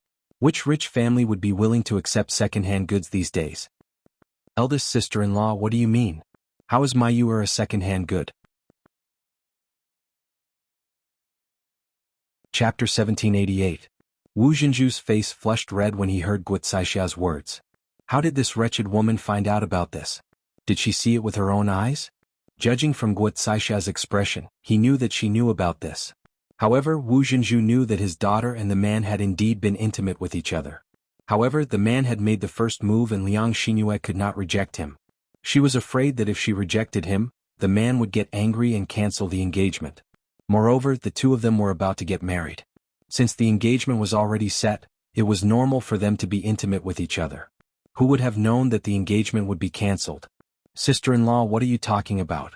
Don't you know that this kind of gossip will have a great impact on our Yuer? Wu Xinzhu reprimanded Guo Caixia unhappily. Guo Caixia was not convinced. I'm telling the truth. I'm not talking nonsense. If you have the guts to do it, why don't you tell others? With Zhao Yuner as a witness, she successfully witnessed the scene of the three women fighting over a piece of silk. Each of them was very sharp and sarcastic, saying that the other party's daughter did not have the right to wear the silk in Zhao Yuner's hands. In the end, the three women did not give in and started to fight with each other. After the fight was over, everyone was covered in wounds. Their injuries were not light. Seeing this scene, Zhao Yuner could not help but secretly feel happy. This was really interesting. Through this incident, she also witnessed the selfishness and greed of human nature. If any of the three of them were to let go, one of them would naturally be able to get the silk. However, these three people were all selfish and did not give in, afraid that the other party would benefit. Seeing that the three of them were fighting fiercely, Zhao Yuner's eldest uncle, second uncle, and Liang Jinxiao hurriedly tried to stop the fight. After a long while, they finally managed to pull the three women apart. It was undeniable that when women were angry they were really fierce. Even the man who was trying to stop the fight accidentally got injured on his face. The three of them were bruised and swollen. When they finally separated they were still cursing at each other. Old Madame Liang rubbed her aching forehead. She felt that the three of them were crazy. "Shut up. Shut up all of you." Old Madame Liang scolded unhappily. The three women acted as if they hadn't heard anything. They continued to curse and almost started fighting again. Old Madame Liang was so angry that she clutched her chest and couldn't stop muttering, "Rebel, rebel, all of you are rebelling. You can't even listen to this old woman's words. Eldest sister-in-law, second sister-in-law, second sister, stop quarreling. Mother is uncomfortable because of you." Liang Jinxiao frowned and said hurriedly. Only then did the three of them listen. Their gazes fell on old Madame Liang. Old Madame Liang snorted unhappily and said, "Look at all of you. You're fighting over a piece of silk. If this gets out, people will laugh at us. How can a family fight so fiercely?" Wu Zhenju could not help but complain, "Mother, isn't it because eldest sister-in-law and second sister insisted on fighting with me? If they had just given up the silk to me, how could they have made a fuss?" Liang Jinfen retorted unhappily, "Second sister-in-law, what you said is wrong. Why should eldest sister-in-law and I give up the silk to you? Who do you think you are? Why should we give in to you?" Chapter 1789. Old Madame Liang was afraid that the three of them would quarrel again, so she hurriedly said, all right, stop quarreling. I see that none of you are giving in, so it's better if none of you take it. Is it worth it to hurt your harmony over a bolt of silk?" The moment old Madame Liang said this, the three of them immediately disagreed. "Mother, that won't do. Mother, I still want to use this silk to make clothes for my yuer. Without the silk, where can I find clothes for my yuer to wear? Mother, my Zier also needs to wear a good pair of clothes. It's second sister-in-law who said that it's easier to find a good husband if she wears it well." Old Madame Liang snorted lightly. Just now they were still quarreling, but now they were united in trying to persuade her. She was very clear about the thoughts of her two daughters-in-law and daughter. To put it bluntly, they liked to take advantage of others. How could they casually give up when they saw benefits that were so easy to obtain? The problem is that none of you are giving in to the other. It's better to stop quarreling. Otherwise you'll end up fighting again. Mother, don't say any more. Old Madame Liang snorted coldly, then said to Zhao Yuner, "Yuner, listen to grandmother for once. Don't take out this batch of silk for them. Look at how they're fighting. I think that if they continue to fight, they'll stab each other with a knife." Zhao Yuner put on an awkward expression, "Grandmother, this isn't good. I promised to take out a bolt. If I take it back, second aunt will say that I'm stingy." Old Madame Liang said with a cold face, "She dares to say a word to you? Does she really think that this old woman is dead? Does her words not matter now?" Zhao Yuner hesitated for a moment, then finally nodded and said hypocritically, Grandmother is right. I also think that it's better not to take out this piece of silk. I originally wanted eldest aunt, or second aunt to take it. Who knew that such a thing would happen? If I had known that they would fight, I wouldn't have gotten involved in this matter." Old Madame Liang took Zhao Yuner's hand and said earnestly, "Yuner girl, this isn't your fault. The things that the emperor bestowed are very precious. It's already very rare that you were willing to take out a batch of silk and satin. It's the three of them who want to fight for it. What can you do if Dada intervenes?" Zhao Yuner sighed and said, "Yes, Grandma. They were all relatives and it was not worth it to fight over such a small thing. In order not to hurt our relationship, I'll take it back." "Yes." Old Madame Liang nodded in response. Zhao Yuner hugged the satin and turned around to enter the room. Her eyes flashed with the pleasure of having succeeded in her scheme. She had come up with this scheme because she had expected that these people would be selfish and would not give in to each other. Actually, if these people had a bit of brains, they would have discussed it nicely and decided to sell this batch of silk and satin and divide the money among them. Everyone would get a lot of money on average. However, these people just wanted to swallow everything for themselves. In the end, they realized that all three of them were defeated and injured, and no one would get any benefits. Liang Jinfen, Wu Zhenju, and Guo Caixia were all stunned. They watched as Zhao Yuner hugged the satin and entered the room. It would probably be impossible to get Zhao Yuner to take it out again. Chapter 1790. Liang Jinfen and Guo Caixia were equally uncomfortable. Who wouldn't want such a valuable item? How could they just give it to someone else? They weren't fools. The three of them complained in their hearts. They didn't like each other at all. Zhao Yun put the items back in the house and came out. She was in a good mood when she saw the three of them. She didn't need to rely on her high IQ to deal with these stupid women. Old Madame Liang looked at the three of them and sighed in her heart. None of them were easy to deal with. They were always causing trouble. She felt annoyed just looking at them. After the three of them rested, they complained about the pain on their bodies. Ouch, my face is all scratched up. What if it leaves a scar? Wu Jinzhu touched his face and looked resentfully at Liang Jinfin and Guocaixia. Guocaixia quickly replied, "Sister-in-law, don't look at me like that. My fingernails aren't that long. How could they scratch your face like that?" Guocaishia's meaning was self-evident. Wu Jinzhu's face was scratched by Liang Jinfin. Wu Jinzhu's resentful eyes fell on Liang Jinfin. Liang Jinfin pursed his lips unhappily and said, "How can you blame me for this? Didn't I get a lot of scars too?" As Liang Jinfin spoke, he raised his arm and showed it to Wu Jinzhu. The injury on his arm was quite serious. If it wasn't treated properly, it might become inflamed. The three of them looked like they were about to start arguing again. Old Madame Liang glared at them. "Haven't you said enough? No matter how serious your injuries are, you deserve it. Who else can you blame for attacking him?" The three of them closed their mouths resentfully. They still felt uncomfortable. Wu Jinzhu covered his face with his hand. His expression was desolate. He bit his lower lip and looked indignant. Liang Jinhui comforted her. All right. It won't leave a scar. Even if it does, it's fine. You're already so old and you're already married to me. You're not a young lady anymore, and you're afraid that you won't be able to get married. Isn't it fine as long as I don't despise you?" When Wu Jinzhu heard Liang Jinhui's words, he was a little unhappy. "What do you mean by it's fine even if I have a scar at my age? Don't tell me that I won't be able to meet people in the future? Are you the only one who can see it? If I go out, people will definitely laugh at me. I don't want it." Liang Jinhui couldn't understand why a woman valued beauty so much. Even though she was old, she would still care about her appearance. She wouldn't just make do with it casually. Okay. Don't be angry. You're right. Let's go back to town and get some ointment. It shouldn't leave a scar. I heard that there's a doctor in town who makes good ointment. Although it's a little expensive, the effect is good. Although Wu Jinzhu was reluctant to spend money, he thought about his face. He felt that he had to buy it back no matter what. As long as it didn't leave a scar, everything else was negotiable. After this side returned to silence, Liang Xinyue followed Mu Lianfeng to the riverside. Liang Xinyue looked at Mu Lianfeng's tall back. Her heart was filled with admiration. This high-quality man looked different from the rest. He was extraordinary. Even his back was better looking than the rough men in the mountains. If she could be with such a man, how happy would it be? Mu Lianfeng didn't notice that a woman was following behind him. When they reached the riverside, she heard someone call out to her softly. Chapter 1791.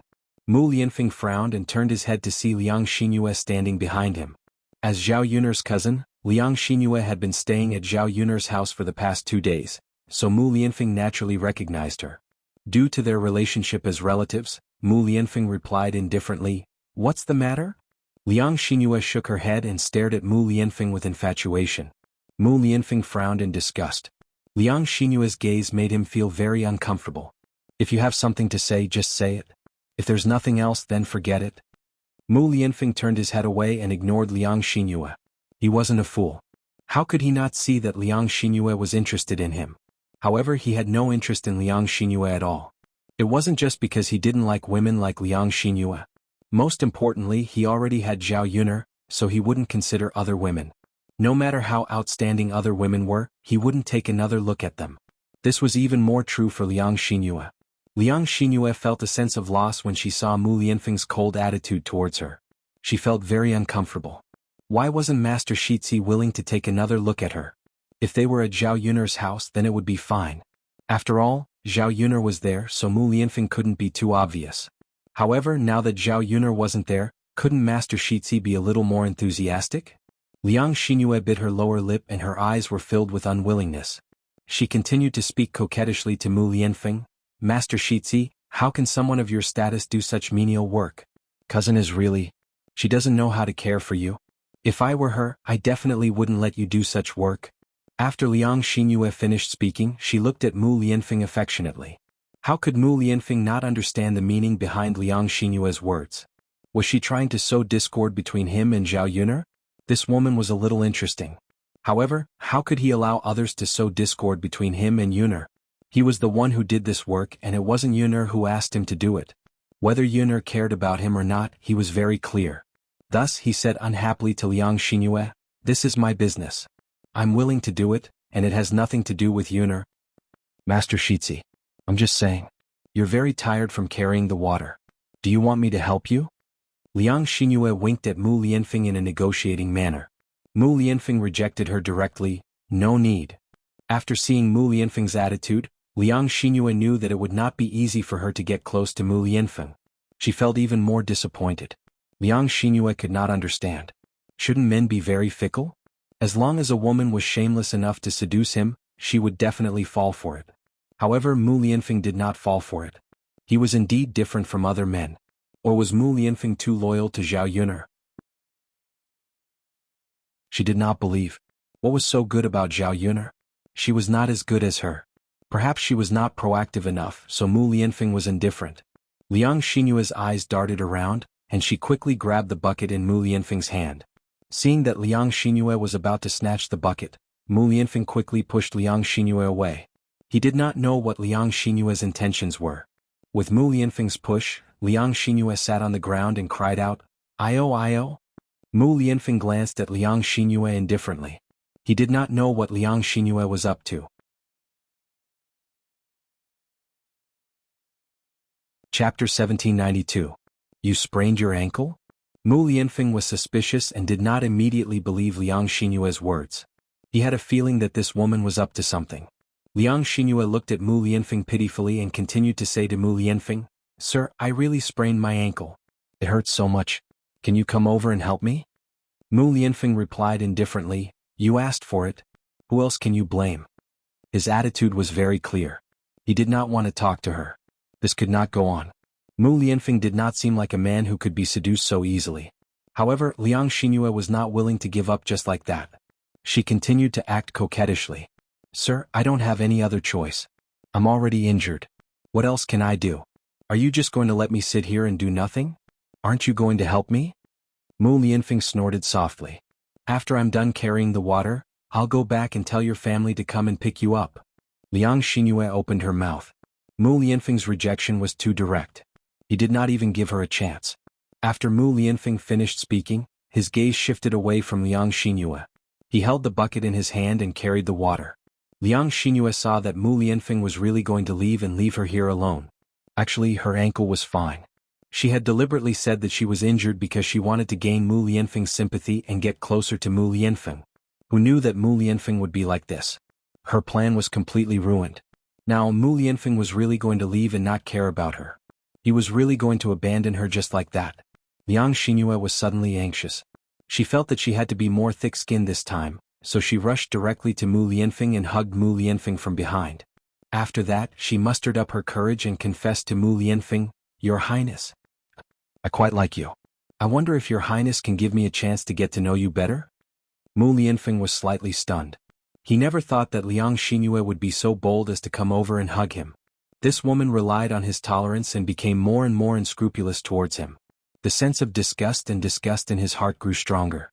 Even though Liang Xinyue was Zhao Yuner's cousin, she didn't hold back this time and kicked her out. Then a splash was heard. It was the sound of someone falling into the water. The person who had fallen into the water was Liang Xinyue, who had been blown out by Mu Lianfeng. Liang Xinyue didn't know how to swim. After falling into the water, she struggled in the water and even shouted, "Help! Help!"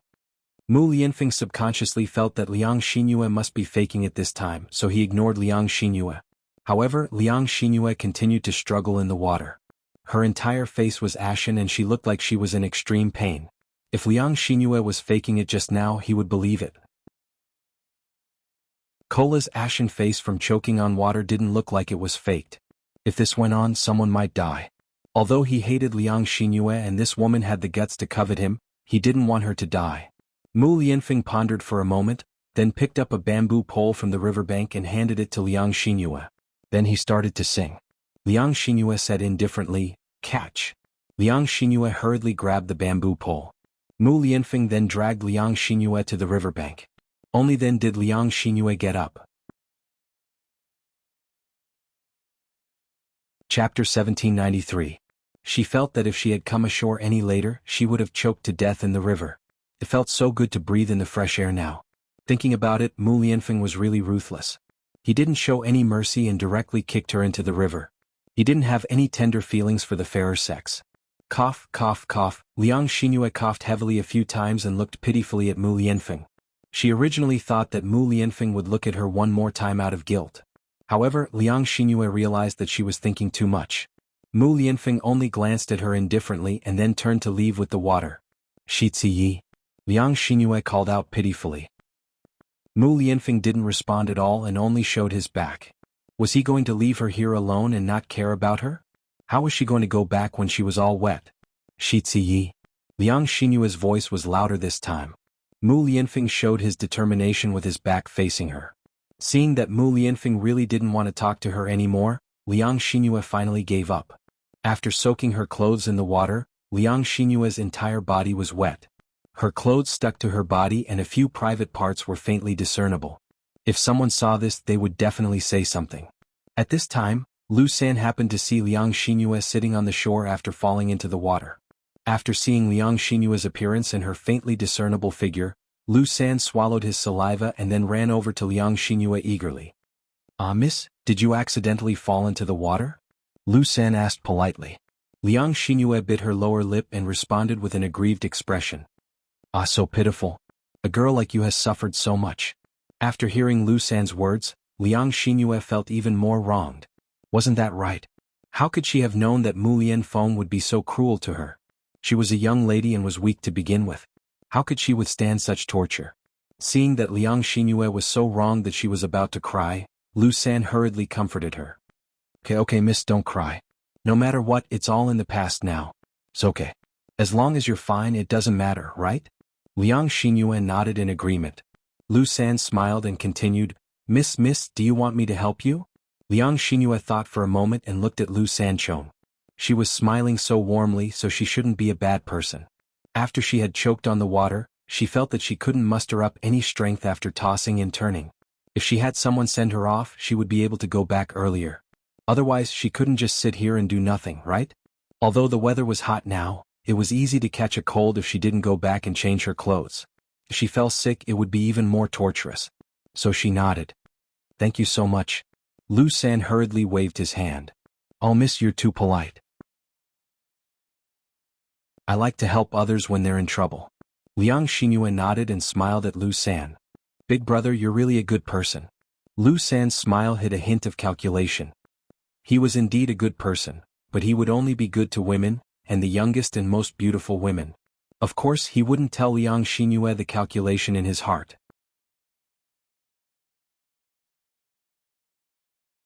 Chapter 1794. Lu San smiled mischievously while Liang Xingyue responded gratefully. Well, that's why Big Brother is such a good person. Well, miss, let's not talk so much.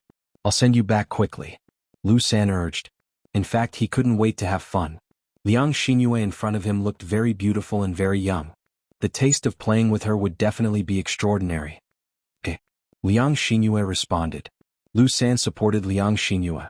Although she was not used to being with other men, she had no choice but to let Lu San support her. The feeling of having a beauty in his arms was extraordinary. Lu San glanced at Liang Xingyue's delicate little face and couldn't help swallowing his saliva. Miss, you're not from our Shuilan village, are you? Lu San chatted enthusiastically. Liang Xingyue shook her head. No, I'm here to see my relatives. Lu San was delighted when he heard that. It was easier to make a move if they were not from the same village. Who are your relatives? Lu San asked casually. My cousin's name is Zhao Yun'er, and my uncle's name is Zhao Wenhua. Liang Xingyue replied. Hearing Zhao Yun'er, Lu San frowned. He was not afraid of other people in the village, but Lu San was a little afraid of Zhao Yun'er. After all, he had been defeated by Zhao Yun'er before, so he knew that Zhao Yun'er was not to be trifled with. Looking at Liang Xingyue in front of him again, Lu San was thinking about whether to make a move on Liang Xingyue. He was afraid that if he made a move on Liang Xingyue, Zhao Yun'er would make trouble for him again. At that time there would be a lot of trouble. While he was thinking, he heard Liang Xingyue complaining, Hey, my cousin is powerful now, but her character is really not good. She thinks that because her family is rich, she doesn't like us poor relatives. She doesn't know the immensity of heaven and earth. How can such a person be so lucky? She even caught the eye of the Shitsi. Lu San listened quietly to Liang Xinyue's complaints. From Liang Xinyue's tone, he knew that Zhao Yun did not like her. Since this was the case, it was a good thing for him. If he said that he made a move on Liang Xinyue, Zhao Yun would definitely not care about this matter. He had nothing to be afraid of. At the same time, from Liang Xinyue's tone, Lu San could tell that Liang Xinyue was dissatisfied with Zhao Yun as well as her admiration for Mu Lianfeng. He knew more about women and knew what kind of words they liked to hear. He smiled and comforted her. Miss, in fact, you look much more beautiful than Zhao Yun. The Shitsi has a problem with his taste. If I were the Shitsi, I would definitely like you and not Zhao Yun. Sure enough, after Lu San finished speaking, Liang Xinyue's heart immediately became happy. She smiled and said to Lu San, "Your words are so nice. It's as if your mouth is smeared with honey." Lu San smiled embarrassedly, "I'm just telling the truth. I don't mean to coax you." Liang Xinyue blinked her eyes. "Really? Of course it's true." Liang Xinyue said with a smile, "You have a good taste. Hey, if only the Shitsi could have your taste. He would definitely not like Zhao Yun, but me. If the Shitsi could like her, she would become the Shitsi's wife in the future. Her status would be very noble, and she would be able to eat and drink well."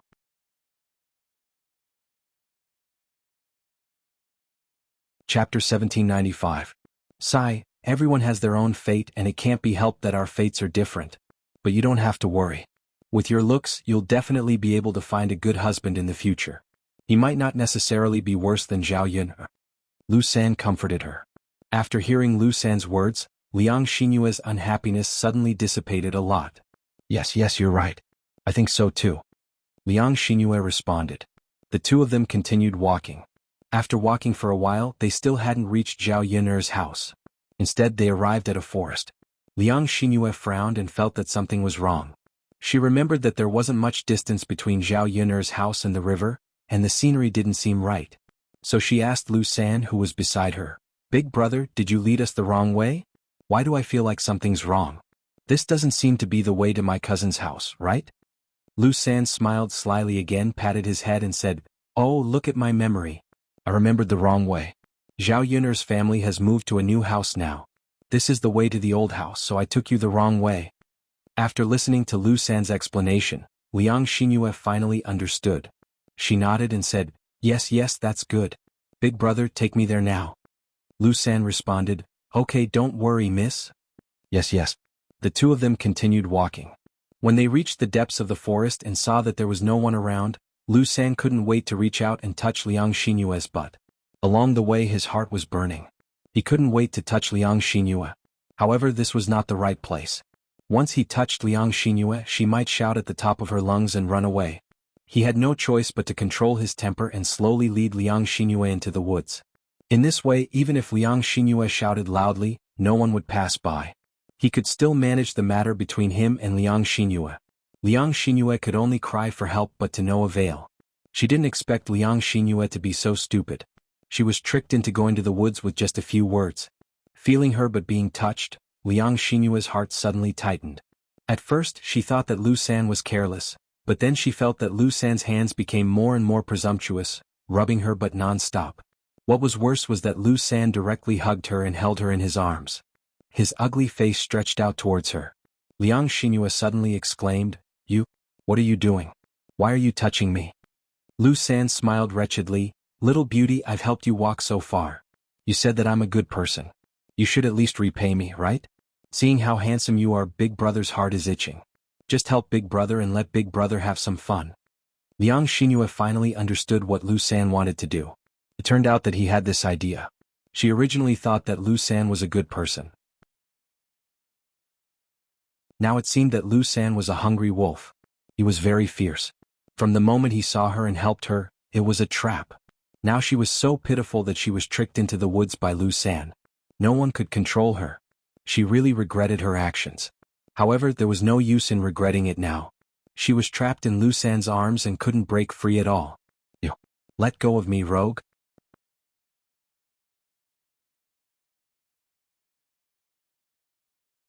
Chapter 1796. Looking at Lu San's face that was full of pockmarks, Liang Xinyue only felt the things in her stomach churning. It was extremely disgusting. If she was defiled by such an ugly man, she would rather die. Ew. Let me go. Liang Xingyue screamed and struggled in Lu San's arms. However, she had fallen into the water and choked badly. She didn't have much strength. Lu San was a man. How could she break free from Lu San? Liang Xingyue cried in despair. When Lu San's face continued to come closer, she spat on Lu San's face. You disgusting man. Why don't you take a piss and look at yourself? You want to touch me? You're disgusting. Lu San wiped the saliva on his face, put it near his hand and smelled it. He said with a look of enjoyment, "It's really fragrant." Liang Xingyue was disgusted by Lu San again. This man was a bit perverted. Lu San's heart was stirred. He couldn't wait to grab Liang Xingyue and press her on the ground. Then he began to help Liang Xingyue take off her clothes. After a while, Liang Xinyue's coat was taken off. Seeing that she couldn't get away, Liang Xinyue cried regretfully again. Go away, girl, don't struggle.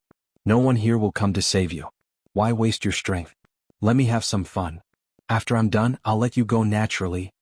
Liang Xinyue struggled a little, and Lu San continued to take off her clothes triumphantly. After taking off Liang Xinyue's pants, Lu San couldn't wait to enter her. Suddenly, a man came and scolded Lu San. What are you doing? How dare you do such a heinous thing in broad daylight?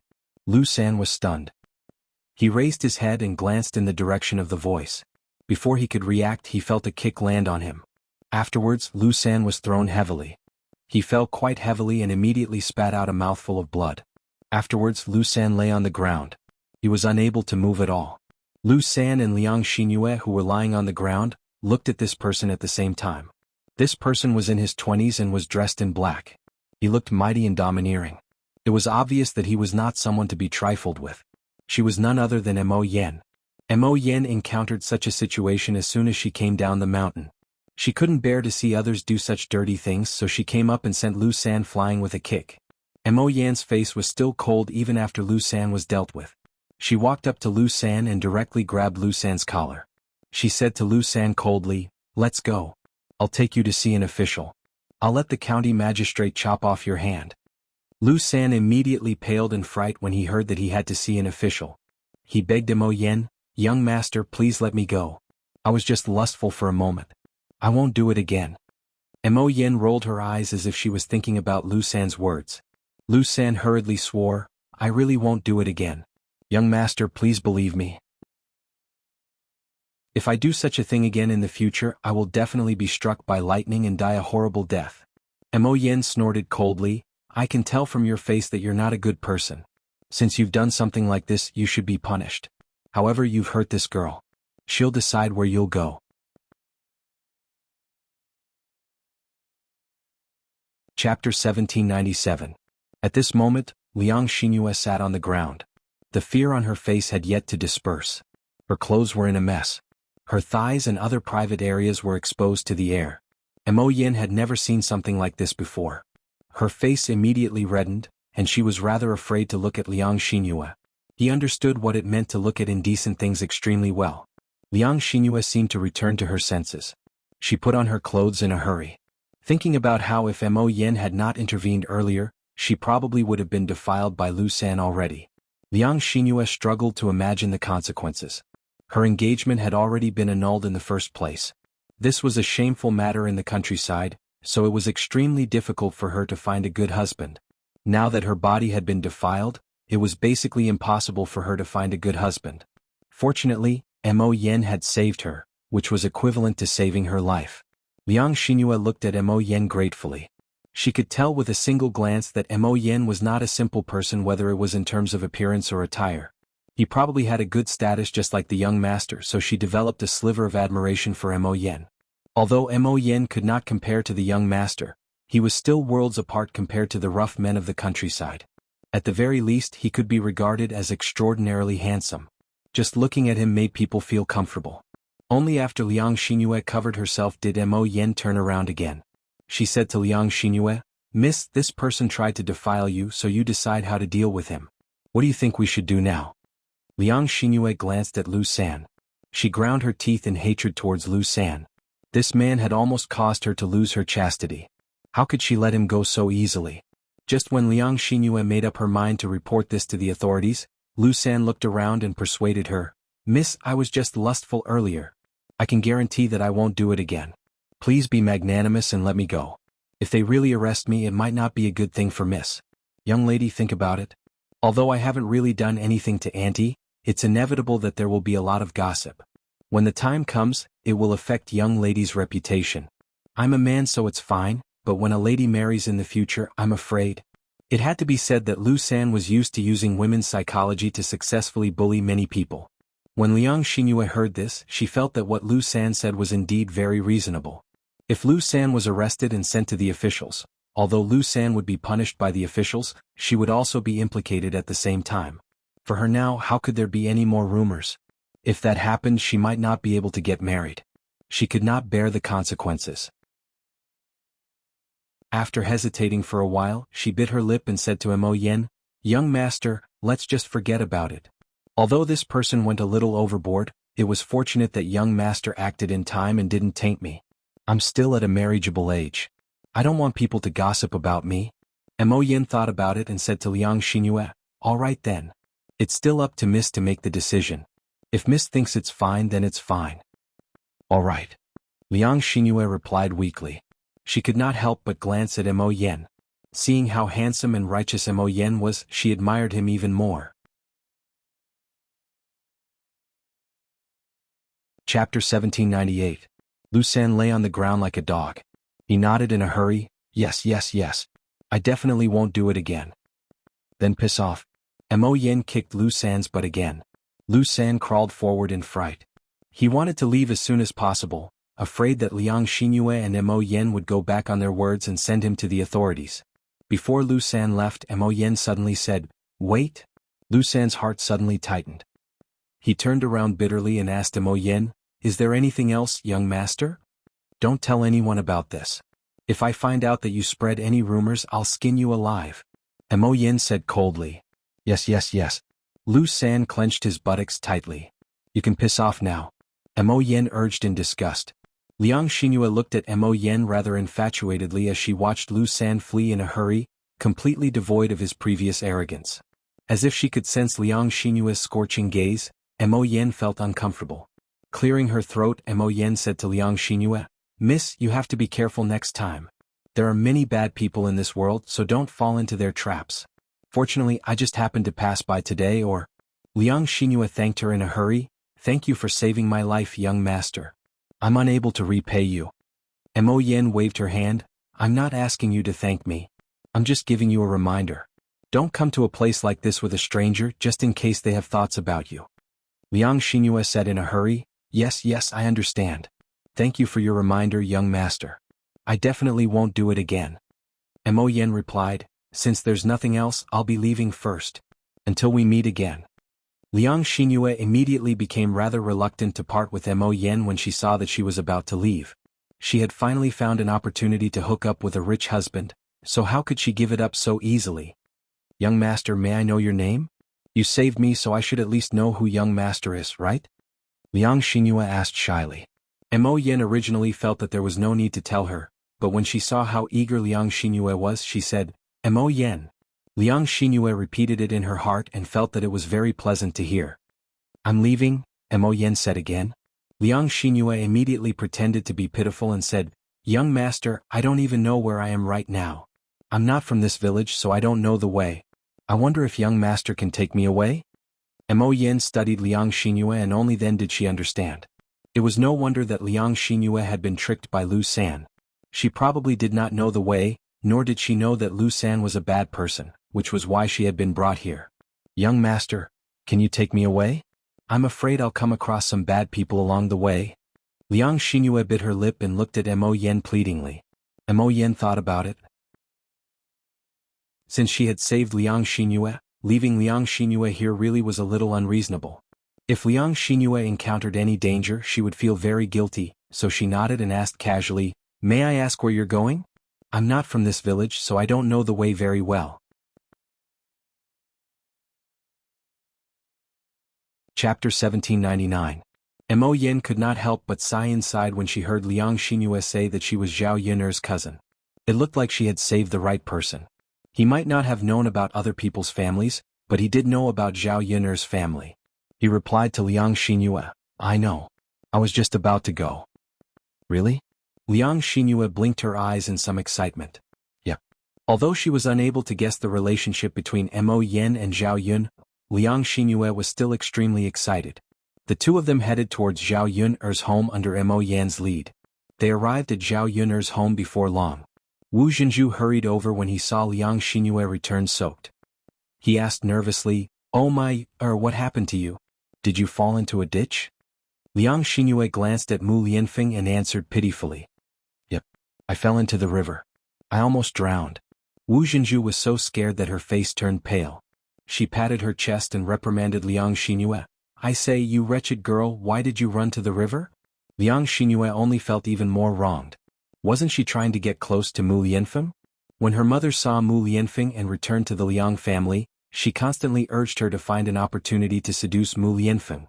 Who would have thought that something like this would happen? She had almost lost her life. Liang Xinyue was originally rather unwilling to give up. She wanted to continue seducing Mu Lianfeng, but now that she had met Mo Yen, Liang Xinyue felt that Mo Yen was rather good. She felt that Mo Yen was not bad either. The chances of seducing Mo Yen were much higher than seducing Mu Lianfeng. She might as well change her target. Why did she have to do those impossible things? Mother, I don't want to do this either. Isn't this? Liang Xinyue looked at Mu Lianfeng and meowed a few times. Wu Zhenju immediately understood and didn't say anything more. Hence, he hurriedly said, All right. It's good that you're fine now. Look at you, you're all wet. Hurry up and change your clothes. Don't catch a cold. Liang Xinyue mumbled, Mother? I don't have any. We're not at home. Where would I get clothes to wear? Wu Zhenju urged Zhao Yun'er, who was at the side. Yun'er, go find a change of clothes for Yu'er. Although Zhao Yun'er was rather displeased with the way Wu Zhenju spoke to her, she knew that Liang Xinyue would catch a cold if she didn't change into clean clothes when she saw how wet she was.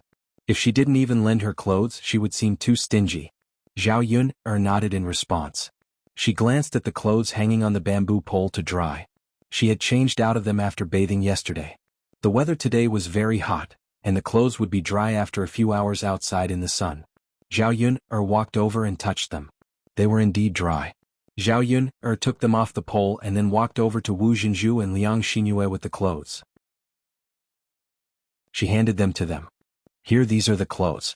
Cousin Yu'er, go change in the room. Wu Zhenju's face immediately sank when he saw the clothes in Zhao Yun'er's hands. Yun'er, why did you bring clothes like this for Yu'er to wear? Chapter 1800. Wu Zhenju muttered, Yun'er girl, you gave Zi'er a nice set of clothes. Why did you give Yu'er such coarse clothes to change into? They're both your cousins, so you can't be biased. You have to give Yu'er a nice set of clothes to change into, right? Zhao Yun'er's mouth twitched. She thought that Wu Zhenju was scheming something, but it turned out that he was thinking about this. Sure enough, she couldn't understand his weird brain circuits. Could it be that she was easy to negotiate with and easy to bully? Was that why these people came to provoke them again and again? You think the clothes are too shabby? I have to give you a set of expensive clothes? Of course. Yun'er girl, Yu'er and Zi'er are all your cousins. As their cousin, you can't be too biased. Let's not talk about expensive clothes. You can't give me these coarse clothes. Wu Zhenju's tone was still full of dissatisfaction. Zhao Yun'er came forward and snatched the clothes from Wu Zhenju's hands. Then she glanced at Wu Qingzhu unhappily and said coldly, You don't have to wear it if you don't want to. I'm too lazy to lend it to you. After Zhao Yun'er snorted coldly, she turned around and went into the house with the clothes. She didn't even look up. Wu Zhenju was stunned. He didn't expect Zhao Yun'er to do this. This. Yun'er girl, what do you mean by this? You didn't give Yu'er a change of clothes. What if she catches a cold? Wu Zhenju shouted anxiously at Zhao Yun'er's back. However, Zhao Yun'er did not pay attention to her at all and walked straight ahead. Wu Zhenju was petrified for a moment. So, she suffered a double loss? She didn't have any good clothes, so Zhao Yun'er didn't even lend them coarse clothes. After being unlucky in front of Zhao Yun'er, Wu Zhenju's eyes fell on Liang Jinqiao. He complained to Liang Jinqiao, Eldest sister, look. Why is your Yun'er girl like this? I'll be honest, she has this kind of attitude. Liang Jinqiao was very tired. He didn't understand why his second sister-in-law liked to cause trouble and say these things. Zhao Yun'er didn't have a good impression of the Liang family. Now she hated the Liang family even more. No. Old Madame Liang was a sensible person, so she reprimanded Wu Jinju, second daughter-in-law, "It's already good that Yun is willing to lend her clothes. You're still being picky, how can she be happy? You're in the wrong. Mother, it's Yun girl who is biased. Look at the clothes she lent to Zier girl, and look at the clothes she lent to Mayu girl. It's like heaven and earth, okay? That's also her business. She can borrow whatever clothes she wants. Why are you thinking about other people's things? Don't take everything for granted." Old Madame Liang's eyes sharpened. She couldn't stand Wu Jinju's unreasonable behavior. Why didn't the Liang family have any sensible people? They didn't want to help Zhao Yun'er's family. Instead they made trouble. The more they acted like this, the more Zhao Yun'er disliked them. How could she still like the Liang family? Wu Jinju shut up. Looking at Liang Xinyue's wet clothes, he couldn't do anything. She had to change her clothes.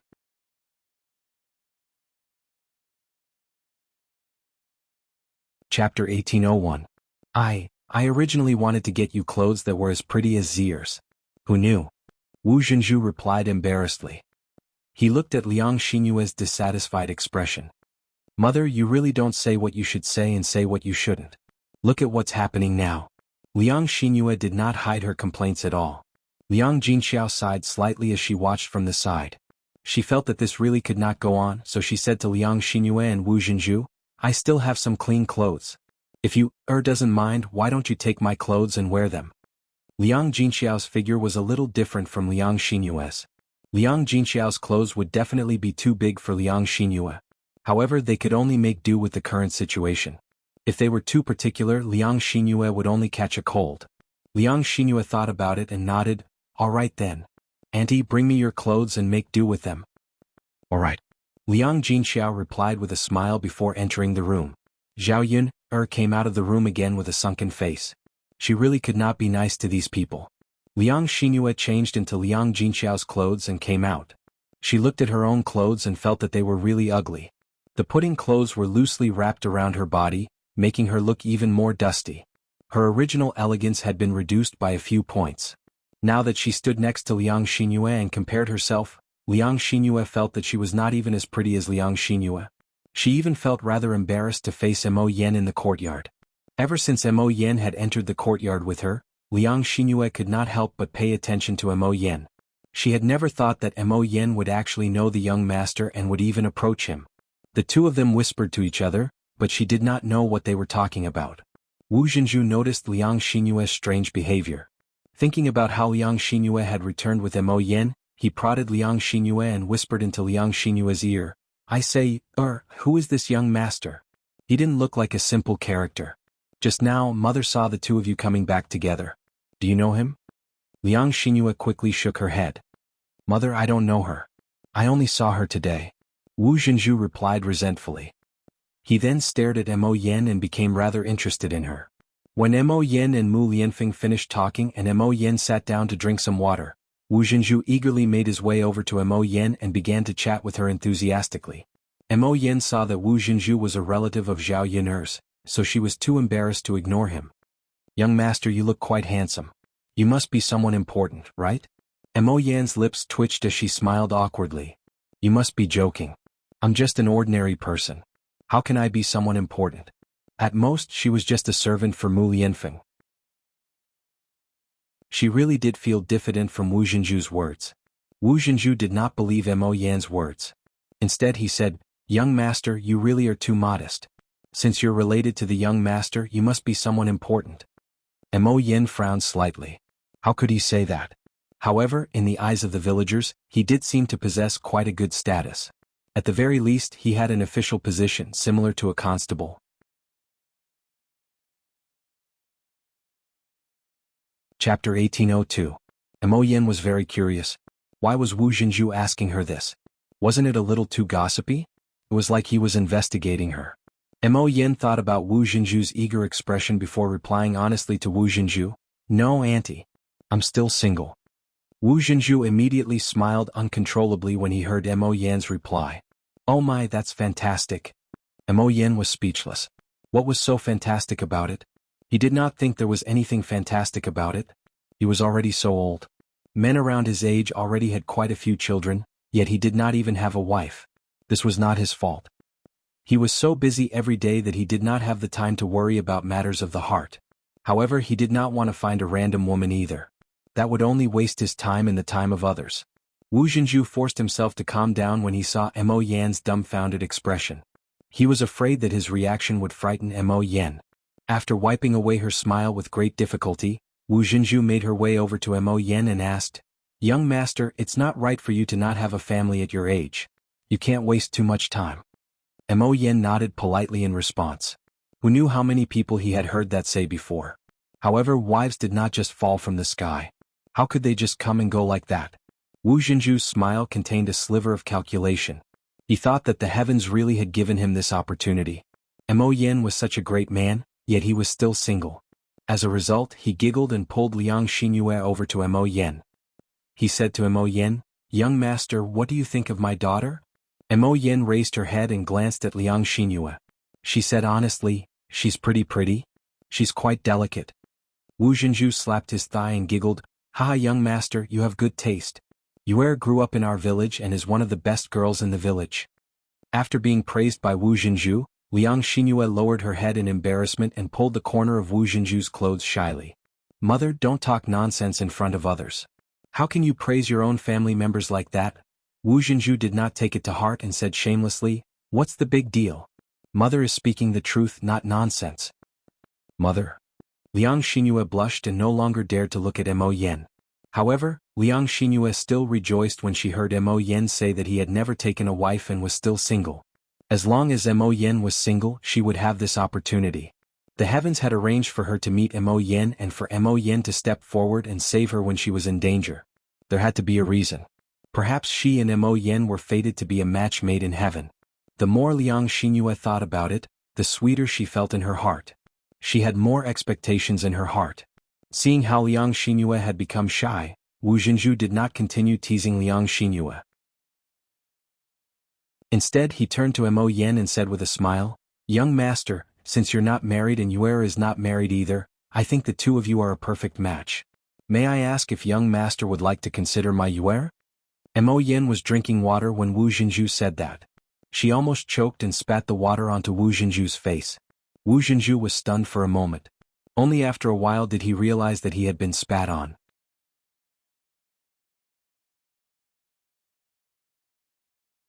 Chapter 1803. Wu Jinzhu could only wipe his face with his sleeve as he continued to smile at Mo Yan. Mo Yan coughed violently. She wondered what Wu Jinzhu was trying to do by asking so many questions so enthusiastically. As it turned out, she wanted to introduce her daughter to him. Was it because he was just too handsome and charming, so his mother-in-law had taken the initiative to come to him? Cough, cough, cough, cough. Liang Xinyue's face became bright red from Wu Jinzhu's words. She had never thought that Wu Jinzhu would ask something like that. She was just too shy. "Mother, why, how can you ask something like that?" Liang Xinyue lowered her head as if she was criticizing Wu Jinzhu. Her voice was so low that it was obvious that she was shy. Wu Jinzhu remained unconcerned. "I'm just asking. Can't I just ask? It's all for your own good. You can tell with a single glance that this young master is a good man. It's your fortune to be able to marry him. If we don't ask, we definitely won't have a chance. If we ask, what if we have a chance in the future? Don't you think so?" Liang Xinyue bit her lip and acted bashful. She was only saying it, but she was tempted to ask Mo Yan as well. She would be more than happy to be with Mo Yan. She only hoped that Mo Yan would give her an answer now, even though asking this question was a little hasty. Mo Yan became even more dumbfounded by this pair of mother and daughter. He and Liang Xinyue had only met each other today, so he didn't know her at all. How was he supposed to answer a question like that right now? He did not have any feelings for Liang Xinyue. He treated Liang Xinyue the same as any other woman. Marriage was not child's play. If he had just made do with it casually, he would not still be single at this age. Mo Yan thought about it before telling Wu Jinzhu the truth. "Auntie, I'm not familiar with you, so we don't know each other very well. As a result, I don't have any romantic feelings for you. I have to be careful with my marriage, so I don't want to make do with it casually. Moreover, this matter is decided by my parents. I don't have the final say on who I'm getting married to. I need my parents' approval as well." Mo Yan had spoken extremely tactfully, but anyone who was not an idiot could tell that he was directly rejecting you. Wu Jinzhu suddenly felt a sense of loss in her heart. Such a man with such good conditions was probably out of her league. She could understand. After all, Mo Yin was quite pretty and came from a decent family. How could she fall for a country girl? If Mo Yin really did go back and discuss this matter with her parents, they would be even less likely to accept you. Wu Zhenju understood, but Liang Xinyue was unable to accept it. Liang Xinyue bit her lip. She felt wronged. Originally, she thought that Mo Yin would have some feelings for her after saving her, but she had never thought that Mo Yin would reject her so directly. It seemed like he really did not like her at all.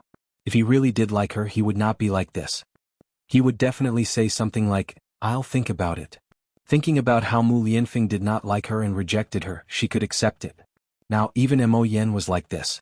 Was she really that bad? Was there not a single outstanding man who was interested in her? The more she thought about it, the more miserable she felt. Liang Xinyue lowered her head and almost cried. Mo Yin saw that something was wrong with Liang Xinyue's reaction, so she asked in a hurry, "Miss, what's wrong? Did I say something wrong?"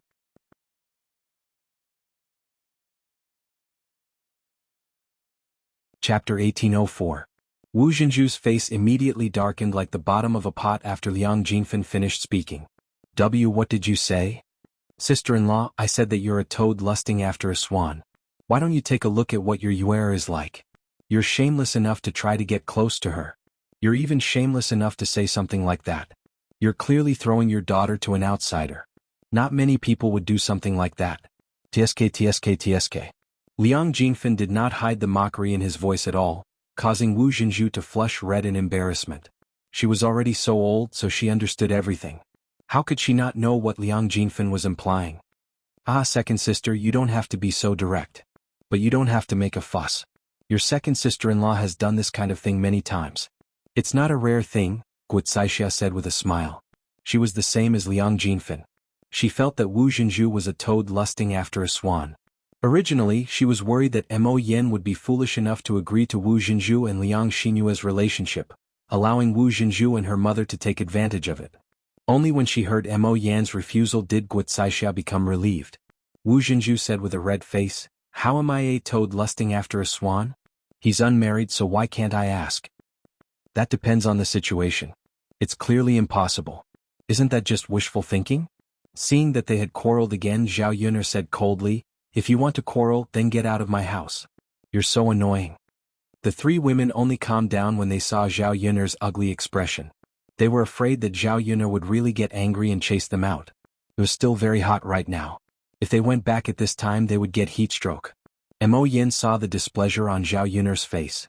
Thinking about how this matter seemed to have arisen because of her, she became rather worried that Zhao Yuner would blame her for this, right? "Aunts, please don't hurt your friendship because of me. I'm not saying this because of Miss Yuer's identity. If two people really like each other, I don't care about their identities. It's just marriage. It's not child's play. I've only met Yuer today, so how can I have feelings for her?"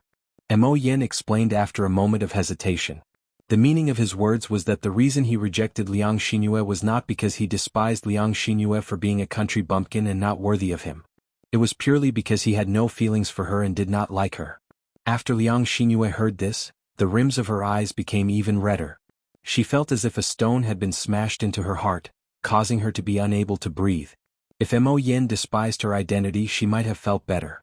However, when she thought about how Mo Yin did not have any feelings for her, Liang Xinyue felt even more despair. She was quite pretty after all, so why did so many outstanding men not have any feelings for her? Just what did she lack? Even someone of Zhao Yuner's status could gain the favor of the young master, so why couldn't she do the same with her status? The more Liang Xinyue thought about it, the more depressed she felt. Coupled with the mockery from Liang Jinfen and Guocaixia earlier, she felt ashamed.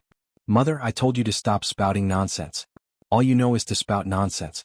Do you only feel happy when young Master Mo says something like that?" Liang Xinyue complained to Wu Zhenju. She wiped away the tears from the corner of her eyes and glanced at Mo Yin before directly running out. Yuer. Wu Zhenju called out in a hurry. He was rather worried, afraid that something would happen to Liang Xinyue. Chapter 1805. Wu Zhenju sighed. He felt that Liang Jinxiao was right, so he could only leave Liang Xinyue alone to calm down. How could she not feel terrible that she had missed out on such a good husband? Mo Yin rubbed her forehead and felt a sense of guilt. It seemed like he had caused quite a lot of trouble. Should he not have appeared? If she had known earlier, she would not have left the mountain. Zhao Yun seemed to see through what Mo Yen was thinking. She walked up to Mo Yen and patted her shoulder. Don't pay attention to them. Mo Yen smiled awkwardly. Miss Yuner, aren't they your relatives? Zhao Yuner snorted gently. So what if they're my relatives? I don't even like them, so why are you being so attentive? Mo Yen fell silent. She felt that Zhao Yuner did make sense. Zhao Yuner did not seem to have a good impression of these relatives. She probably could not be bothered with them. If that was the case, there was no need for her to deal with them carefully. After sitting for a while, Zhao Yuner realized that none of the family members had any intentions of leaving. She ignored them and went to rest in her room. After a busy day, he was very tired. Especially after lunch, he was very sleepy. After Mu Lianfeng finished fetching water, Liang Jinxiao and Li Chuiying busied themselves with washing the dishes. The others stayed in Zhao Yuner's house to rest, chatting from time to time. Mu Lianfeng walked into the room and saw Zhao Yuner sleeping on the bed. Her forehead was covered in a thin layer of sweat, so he walked up to Zhao Yuner. He took out a small fan and gently fanned Zhao Yuner. The afternoon was extremely hot, especially now. The treetops outside did not move at all. There was no breeze at all. Although the room was cooler than outside, it was still very hot. If it weren't for the fact that she was too tired, Zhao Yuner probably wouldn't have been able to fall asleep. Feeling a gust of cold wind, Zhao Yuner suddenly woke up in a daze and looked at Mu Lianfeng. Yuner, did I wake you up? Mu Lianfeng said gently with a hint of guilt in his voice. Zhao Yuner shook her head. No, I feel cool all of a sudden. It turns out that you helped me fan. Mu Lianfeng's lips curled into a doting smile. It's too hot. You'll feel uncomfortable sleeping. I'll fan you. You'll feel better. Zhao Yuner replied, all right, then I'll go back to sleep. Yes.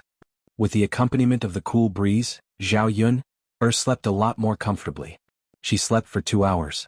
The Qin family did not go back. It was not because they disliked the hot weather and wanted to wait for the sun to set before going back. It was because they saw Zhao Yuner's big house and felt too comfortable.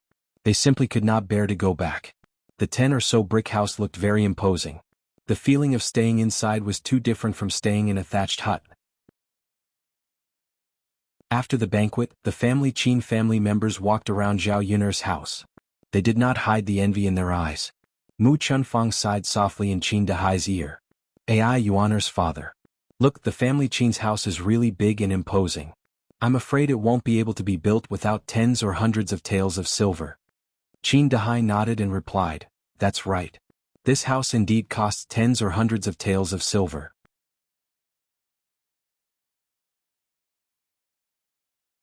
Chapter 1806. Qin Dahai pursed his lips and said, forget it. Don't even talk about such a big house. It's already good enough to have half of it. We definitely won't be able to save up that much money for now. Mu Chunfang nodded. Based on their current rate of earning money, who knew how long it would take to build such a big house? Their family Qin's life was much better than before, but compared to the truly wealthy, they were still far from it. A house cost a few dozen taels. How could they take out that much money so casually? Mu Chunfang sighed in Qin Dahai's ear. Sigh, if you ask me, this family Qin really isn't very nice. We're already so close, but they don't even help us out when they're rich. What's the point of having so much money in their hands? It's not like they can finish spending it in the countryside. Qin Dahai replied, you can't say that. They have no reason to help us. If they help us, it's out of friendship. If they don't help us, it's their duty. Look at how brothers don't give money to each other when they're rich. Mu Chunfang naturally understood this logic. However, the more he looked at Zhao Yuner's house, the more he felt that the difference between the two families was too obvious. He felt a little jealous. Mother, my stomach hurts. I want to poop. Qin Chuan held his stomach and shouted loudly in the living room. With this shout, the Liang family's gazes fell on Qin Chuan. They looked at the family Qin with disdain and disdain. Mu Chunfang's face turned red in embarrassment. He naturally knew that Qin Chuan was in someone else's house, and in front of so many people, it was not appropriate for him to say such things. Hence, he walked in front of Qin Chuan and glared at him. If you want to poop, just do it. Why are you shouting so loudly? Come to mother and say it softly. Won't mother hear it then? Qin Chuan pursed his lips and replied unhappily, but mother, I'm like this at home. At home is at home. There are so many people here. Aren't you ashamed? Boo-hoo. Qin Chuan felt wronged. He didn't understand why Mu Chunfang was suddenly so fierce. Mother. I can't hold it in any more. Qin Chuan tugged at Mu Chunfang's clothes and muttered. As he spoke, Qin Chuan probably really let out a loud fart because of the stomachache. It caused a huge commotion in the hall. When the Qin family members heard Qin Chuan's fart, they were shocked by this sudden fart. After a while, the hall was filled with the stench of farts. When everyone smelled the smell, they almost couldn't stand it and vomited. Thus, they all covered their noses and disliked the family Qin even more. It stinks, it stinks. Wu Zhenju muttered. He glared at the family Qin people as if he wanted to cut them into pieces. He did not give the family Qin people any face. Mu Chunfang's face turned even redder. He replied to Wu Zhenju with some embarrassment, I'm so sorry. My Chuaner is a little abnormal here. As Mu Chunfang spoke, he pointed at his head, indicating that there was something wrong with Qin Chuan's intelligence. If there was something wrong with one's intelligence, most people should be more tolerant. They couldn't be calculative with a fool.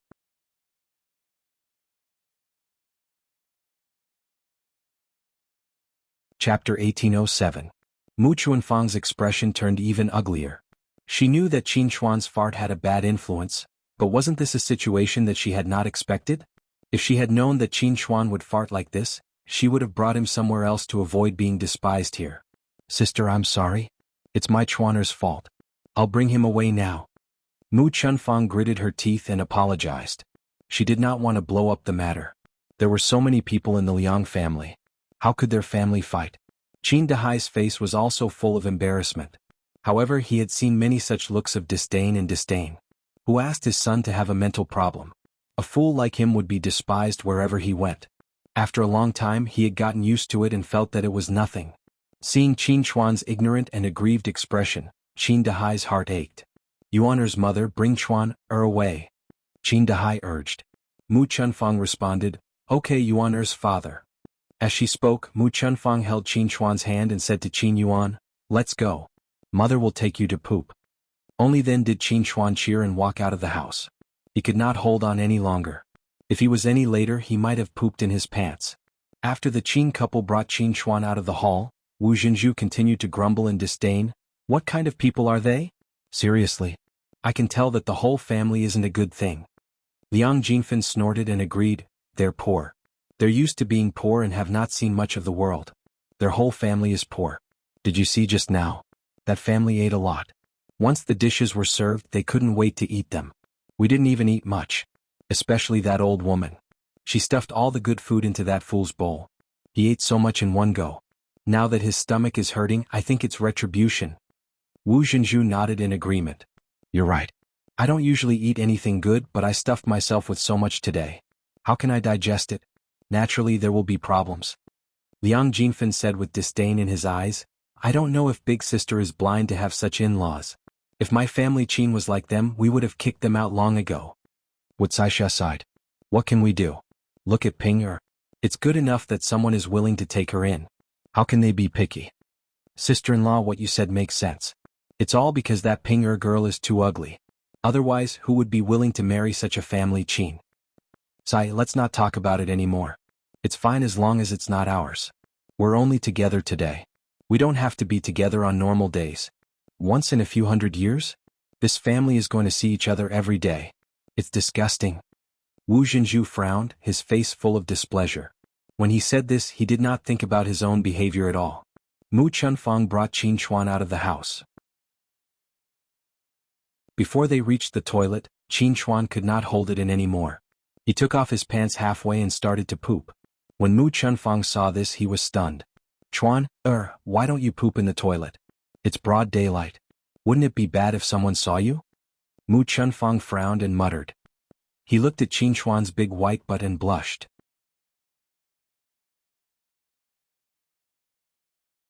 Chapter 1808. It was fine if other men saw Qin Chuan's big white butt, but if a woman saw it, something would probably happen. As Mu Chunfang spoke, he looked around. Fortunately, Zhao Yuner's house was on the mountain, and there was no one around. No one could see them now. Qin Chuan looked at Mu Chunfang pitifully. Mother, I couldn't hold it in. Sob, sob, sob, I didn't do it on purpose. Mu Chunfang comforted him. All right. It's fine if you can't hold it in. Just poop here. Mu Chunfang sighed and said to Qin Dahai, Yuana's father, the two of us have to guard here. Don't let anyone see us or else we'll be mocked again. Got it? Qin Dahai nodded. Qin Chuan was a grown man, so they naturally had to guard him. Otherwise, wouldn't it be awkward if someone saw them? Qin Chuan held his stomach as he pooped. Mother, it hurts so much. It still hurts. Mu Chunfang frowned, a hint of worry in his eyes. What's going on? Why does his stomach still hurt? I think he probably ate too much today and got a stomachache. There's too much oil in this family Qin banquet. Why don't we eat oil normally? It's easy to spoil things if we eat too much oil all of a sudden. Qin Dahai explained. Mu Chunfang nodded. I see. Then it's normal for Chuan to have a stomachache. Yeah. Chuan continued to poop. Just poop more. Mu Chunfang comforted him again. Qin Chuan squatted on the ground, gritted his teeth and pooped for a while. Finally he called out to Mu Chunfang, Mother, I'm done. Come over and help me wipe my butt. Fortunately no one was around at the moment. Otherwise Mu Chunfang felt that she would lose face again. Mu Chunfang touched his pocket and said, I didn't bring any toilet paper. Yuana's father, did you bring any? Qin Dahai shook his head and said, You didn't bring any. How would I bring any? Then why don't we go and get some from our in-laws? Qin Dahai frowned and replied, I think it's better to forget about it. If you go over now, you'll be despised again. Mu Chunfang nodded. Chuana's father, you're right. Pinger's uncles and aunts don't look like good people. Their words are so harsh. That's right. That's why you shouldn't bother with these things. Otherwise you'll be despised by others. Mu Chunfang nodded and looked around. It was summer and the surroundings were filled with thick leaves. She walked over to Qin Chuan and wiped his butt with a few leaves. She must have hurt Qin Chuan.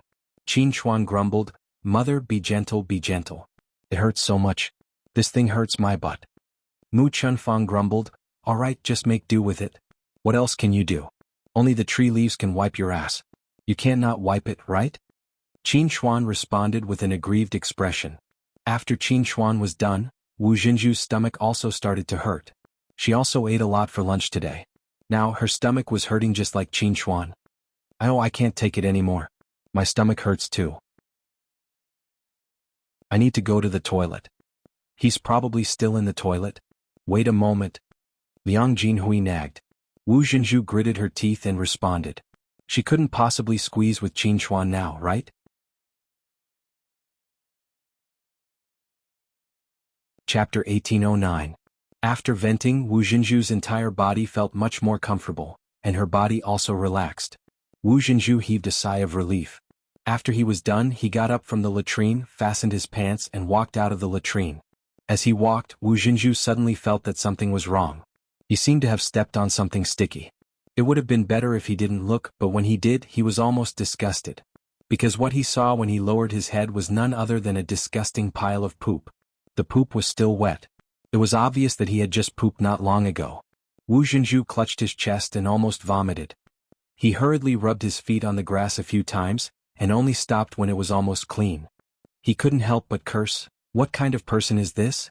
Who is so disgusting to poop here? Why didn't he use the latrine when there was a latrine? Did he purposely let someone step on it? After he was done cursing, Wu Jinju's eyes darted around. He thought that no one would do such a disgusting thing. Normal people would definitely go to the latrine except for abnormal people. He suddenly realized that Qin Chuan, that idiot, had just pooped. It seemed like it could only be him. At the thought of this, Wu Jinju felt like he couldn't vent his anger. She already disliked the family Qin people, and now that they had made her feel disgusted, she couldn't wait to teach them a lesson. Wu Jinju couldn't suppress the anger in his heart. He angrily ran towards Zhao Yiner's house. The moment he saw Qin Chuan, he went up to him and spat at him. When the family Qin people saw this situation, they couldn't remain calm. They had already tolerated the Liang family enough, but they couldn't bully them to this extent, right? What are you doing? Mu Chunfang only asked coldly. He didn't have a good attitude towards Wu Jinju either. Qin Dahai went up to Wu Jinju and complained, Sister, what are you doing? I'm just fine. How did I offend you? Wu Jinju continued to spit and scolded like a shrew. What have you done? Could it be that he was still unclear in his heart? Do I have to mention it? Qin Dahai's face darkened. What have we done? Why don't you just tell me? It's not like you've killed or set a fire. Is there a need to be so rash? Wu Jinju put his hands on his waist, pointed at the family Qin and scolded, Your whole family is shameless, always doing shameful things. Don't use a fool as a shield. Could it be that a fool doesn't know how to poop in a latrine? I really had to hand it to him. He just found a random place to poop and settled it? How can you be so vulgar? Hearing Wu Jinju's scolding, the family Qin members immediately understood what Wu Jinju was referring to, and their faces turned red. Although Mu Chunfang was a little embarrassed, he still said stubbornly, "So what? Our Chuan didn't do it on purpose. He couldn't hold it in halfway, so he pooped. This matter doesn't affect you, so why are you so angry at us?" Qin Dahai agreed. "That's right. This is our matter. What right do you have to tell us what to do? Isn't it a little too much to treat us like this?" Wu Jinju's face darkened as he said to Mu Chunfang and Qin Dahai, "It's indeed none of my business where you poop, but you should choose a better place to poop, right? If you poop on the way to the latrine, won't people step on it if they don't pay attention? Aren't you afraid of disgusting people to death?"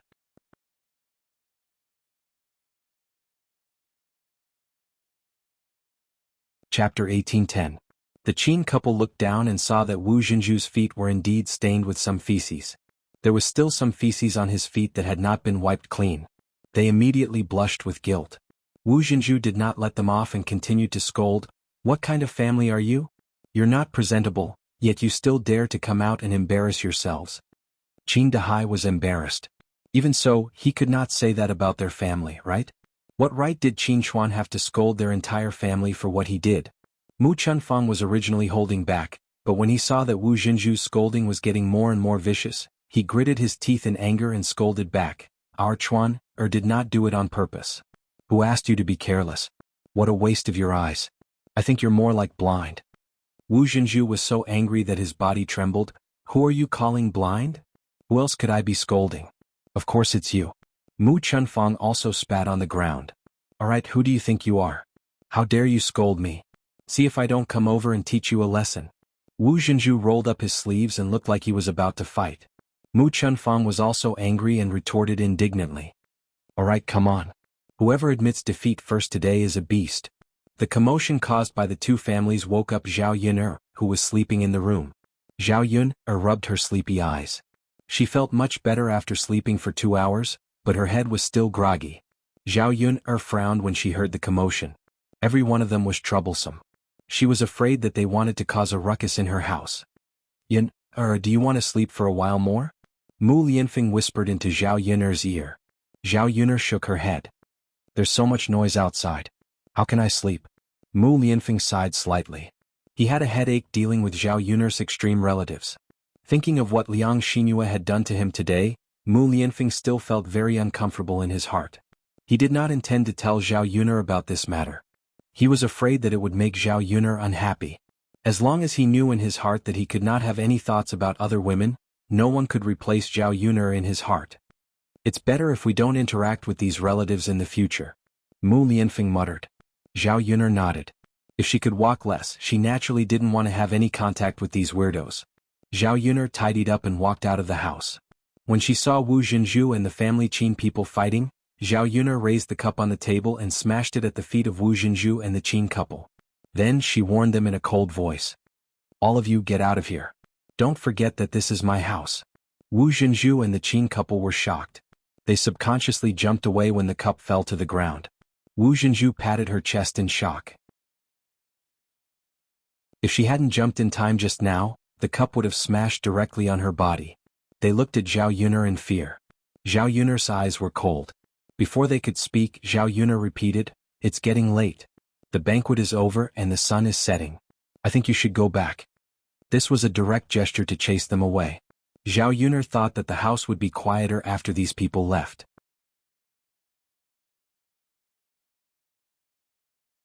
Chapter 1811. The Qin couple pursed their lips. "That Yun Ping and Yuan haven't come back yet. We have to wait for her to come back before we go back together." Zhao Yun replied angrily, "That's your business. You can go out and wait. My house can't accommodate these big Buddhas." Her attitude was very obvious. There was no room for discussion. They had to leave now. The Qin couple looked at each other. They originally wanted to talk to Zhao Yun nicely. Zhao Yun shouldn't be too difficult. Now, seeing Zhao Yun's attitude, they knew that Zhao Yun wouldn't agree no matter what they said. The Liang family was even more embarrassed. Liang Jinshun stood up and said, Okay. It's almost time. Let's go back. With Liang Jinshun's words, the others followed suit. It was indeed not early. Even if they didn't want to go back, they couldn't stay at Zhao Yuner's house for long. There was no point in wasting time. They couldn't stay at Zhao Yuner's house for the night.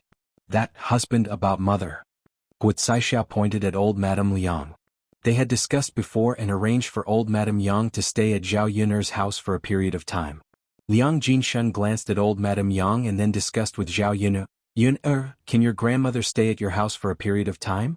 It's very hot in our thatched hut. At night the mosquitoes are very noisy. Your grandmother can't sleep well every night. She can't lift her spirits.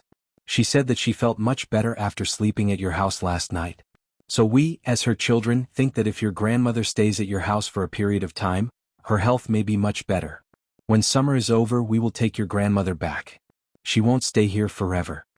Zhao Yun heard Liang Jinshun's words and glanced at old Madame Liang. Old Madame Liang lowered her head and looked a little lonely.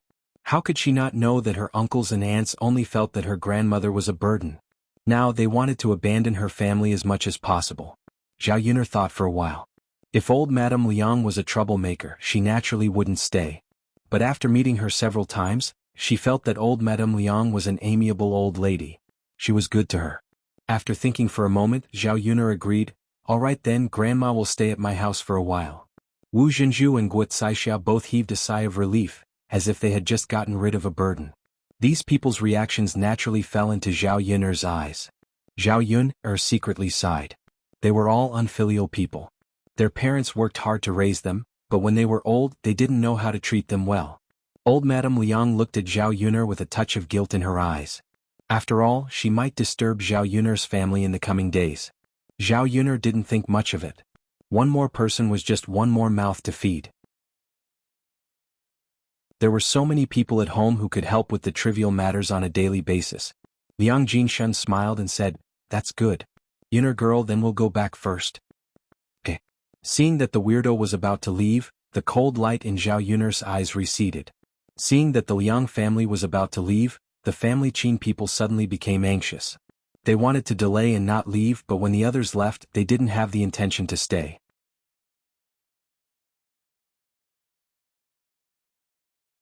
Chapter 18:12.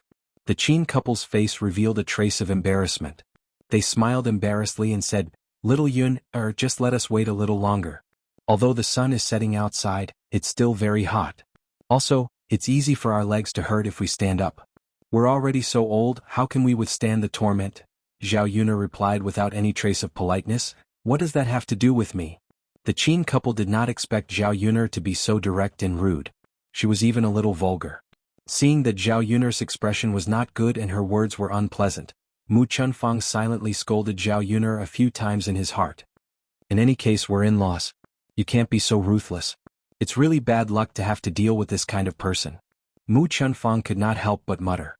Qin Dehai hurriedly poked Mu Chunfang's arm, indicating that Mu Chunfang should stop talking. It would not be good if Zhao Yun heard it. However, Zhao Yun could not be bothered with these people. Instead, she said lightly, I'll count to 3. If you don't leave, then don't blame me for being rude.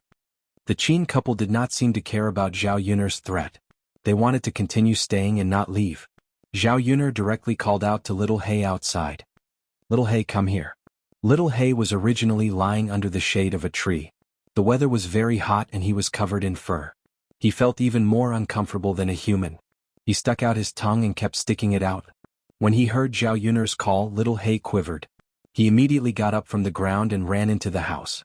At first, the Qin couple did not know why Zhao Yun called a dog into the house. When Little Hay came in, the Qin couple finally understood what Zhao Yun was planning to do.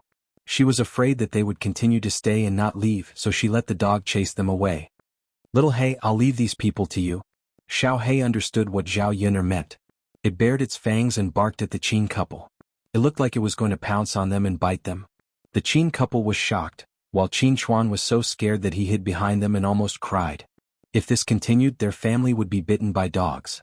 Hence, the Qin couple pulled Qin Chuan along and ran out of Zhao Yun's house. Seeing them slip away so quickly, Zhao Yun's lips curled into a mocking smile. She really refused a toast only to be forced to drink a forfeit. Previously, he had spoken nicely and ignored her, but now she had to escape in such a sorry state. Perhaps some people were masochistic in nature. After the Liang family and the rest of the family left, the hall of Zhao Yun'er's house became empty, and the house became much quieter. Outside the house, Liang Jinyu had already helped Zhao Yun'er prepare the bowls and chopsticks. The kitchen was also tidied up. Now that the sun had set and the family Qin people had gone back, Liang Jinyu bid farewell to Zhao Yun'er's family. "Mother, big sister, it's getting late. I'll go back too." "Wait, auntie." Zhao Yun'er called out to Liang Jinyu. "Yun'er, what's wrong?" "Auntie, there are a lot of leftovers from my family's banquet. Take some back." Liang Jinyu hurriedly waved her hand. "Yun'er, I can't. That you're tuning in to the Han Li's Wuxia Chronicles YouTube channel. We're so grateful for your support, and don't forget to subscribe to join us on this incredible journey through captivating stories. Your generosity through donations truly makes a world of difference, as it's the primary source of revenue that allows me to expand and enhance this channel for you. Thank you from the bottom of my heart for being a part of this adventure.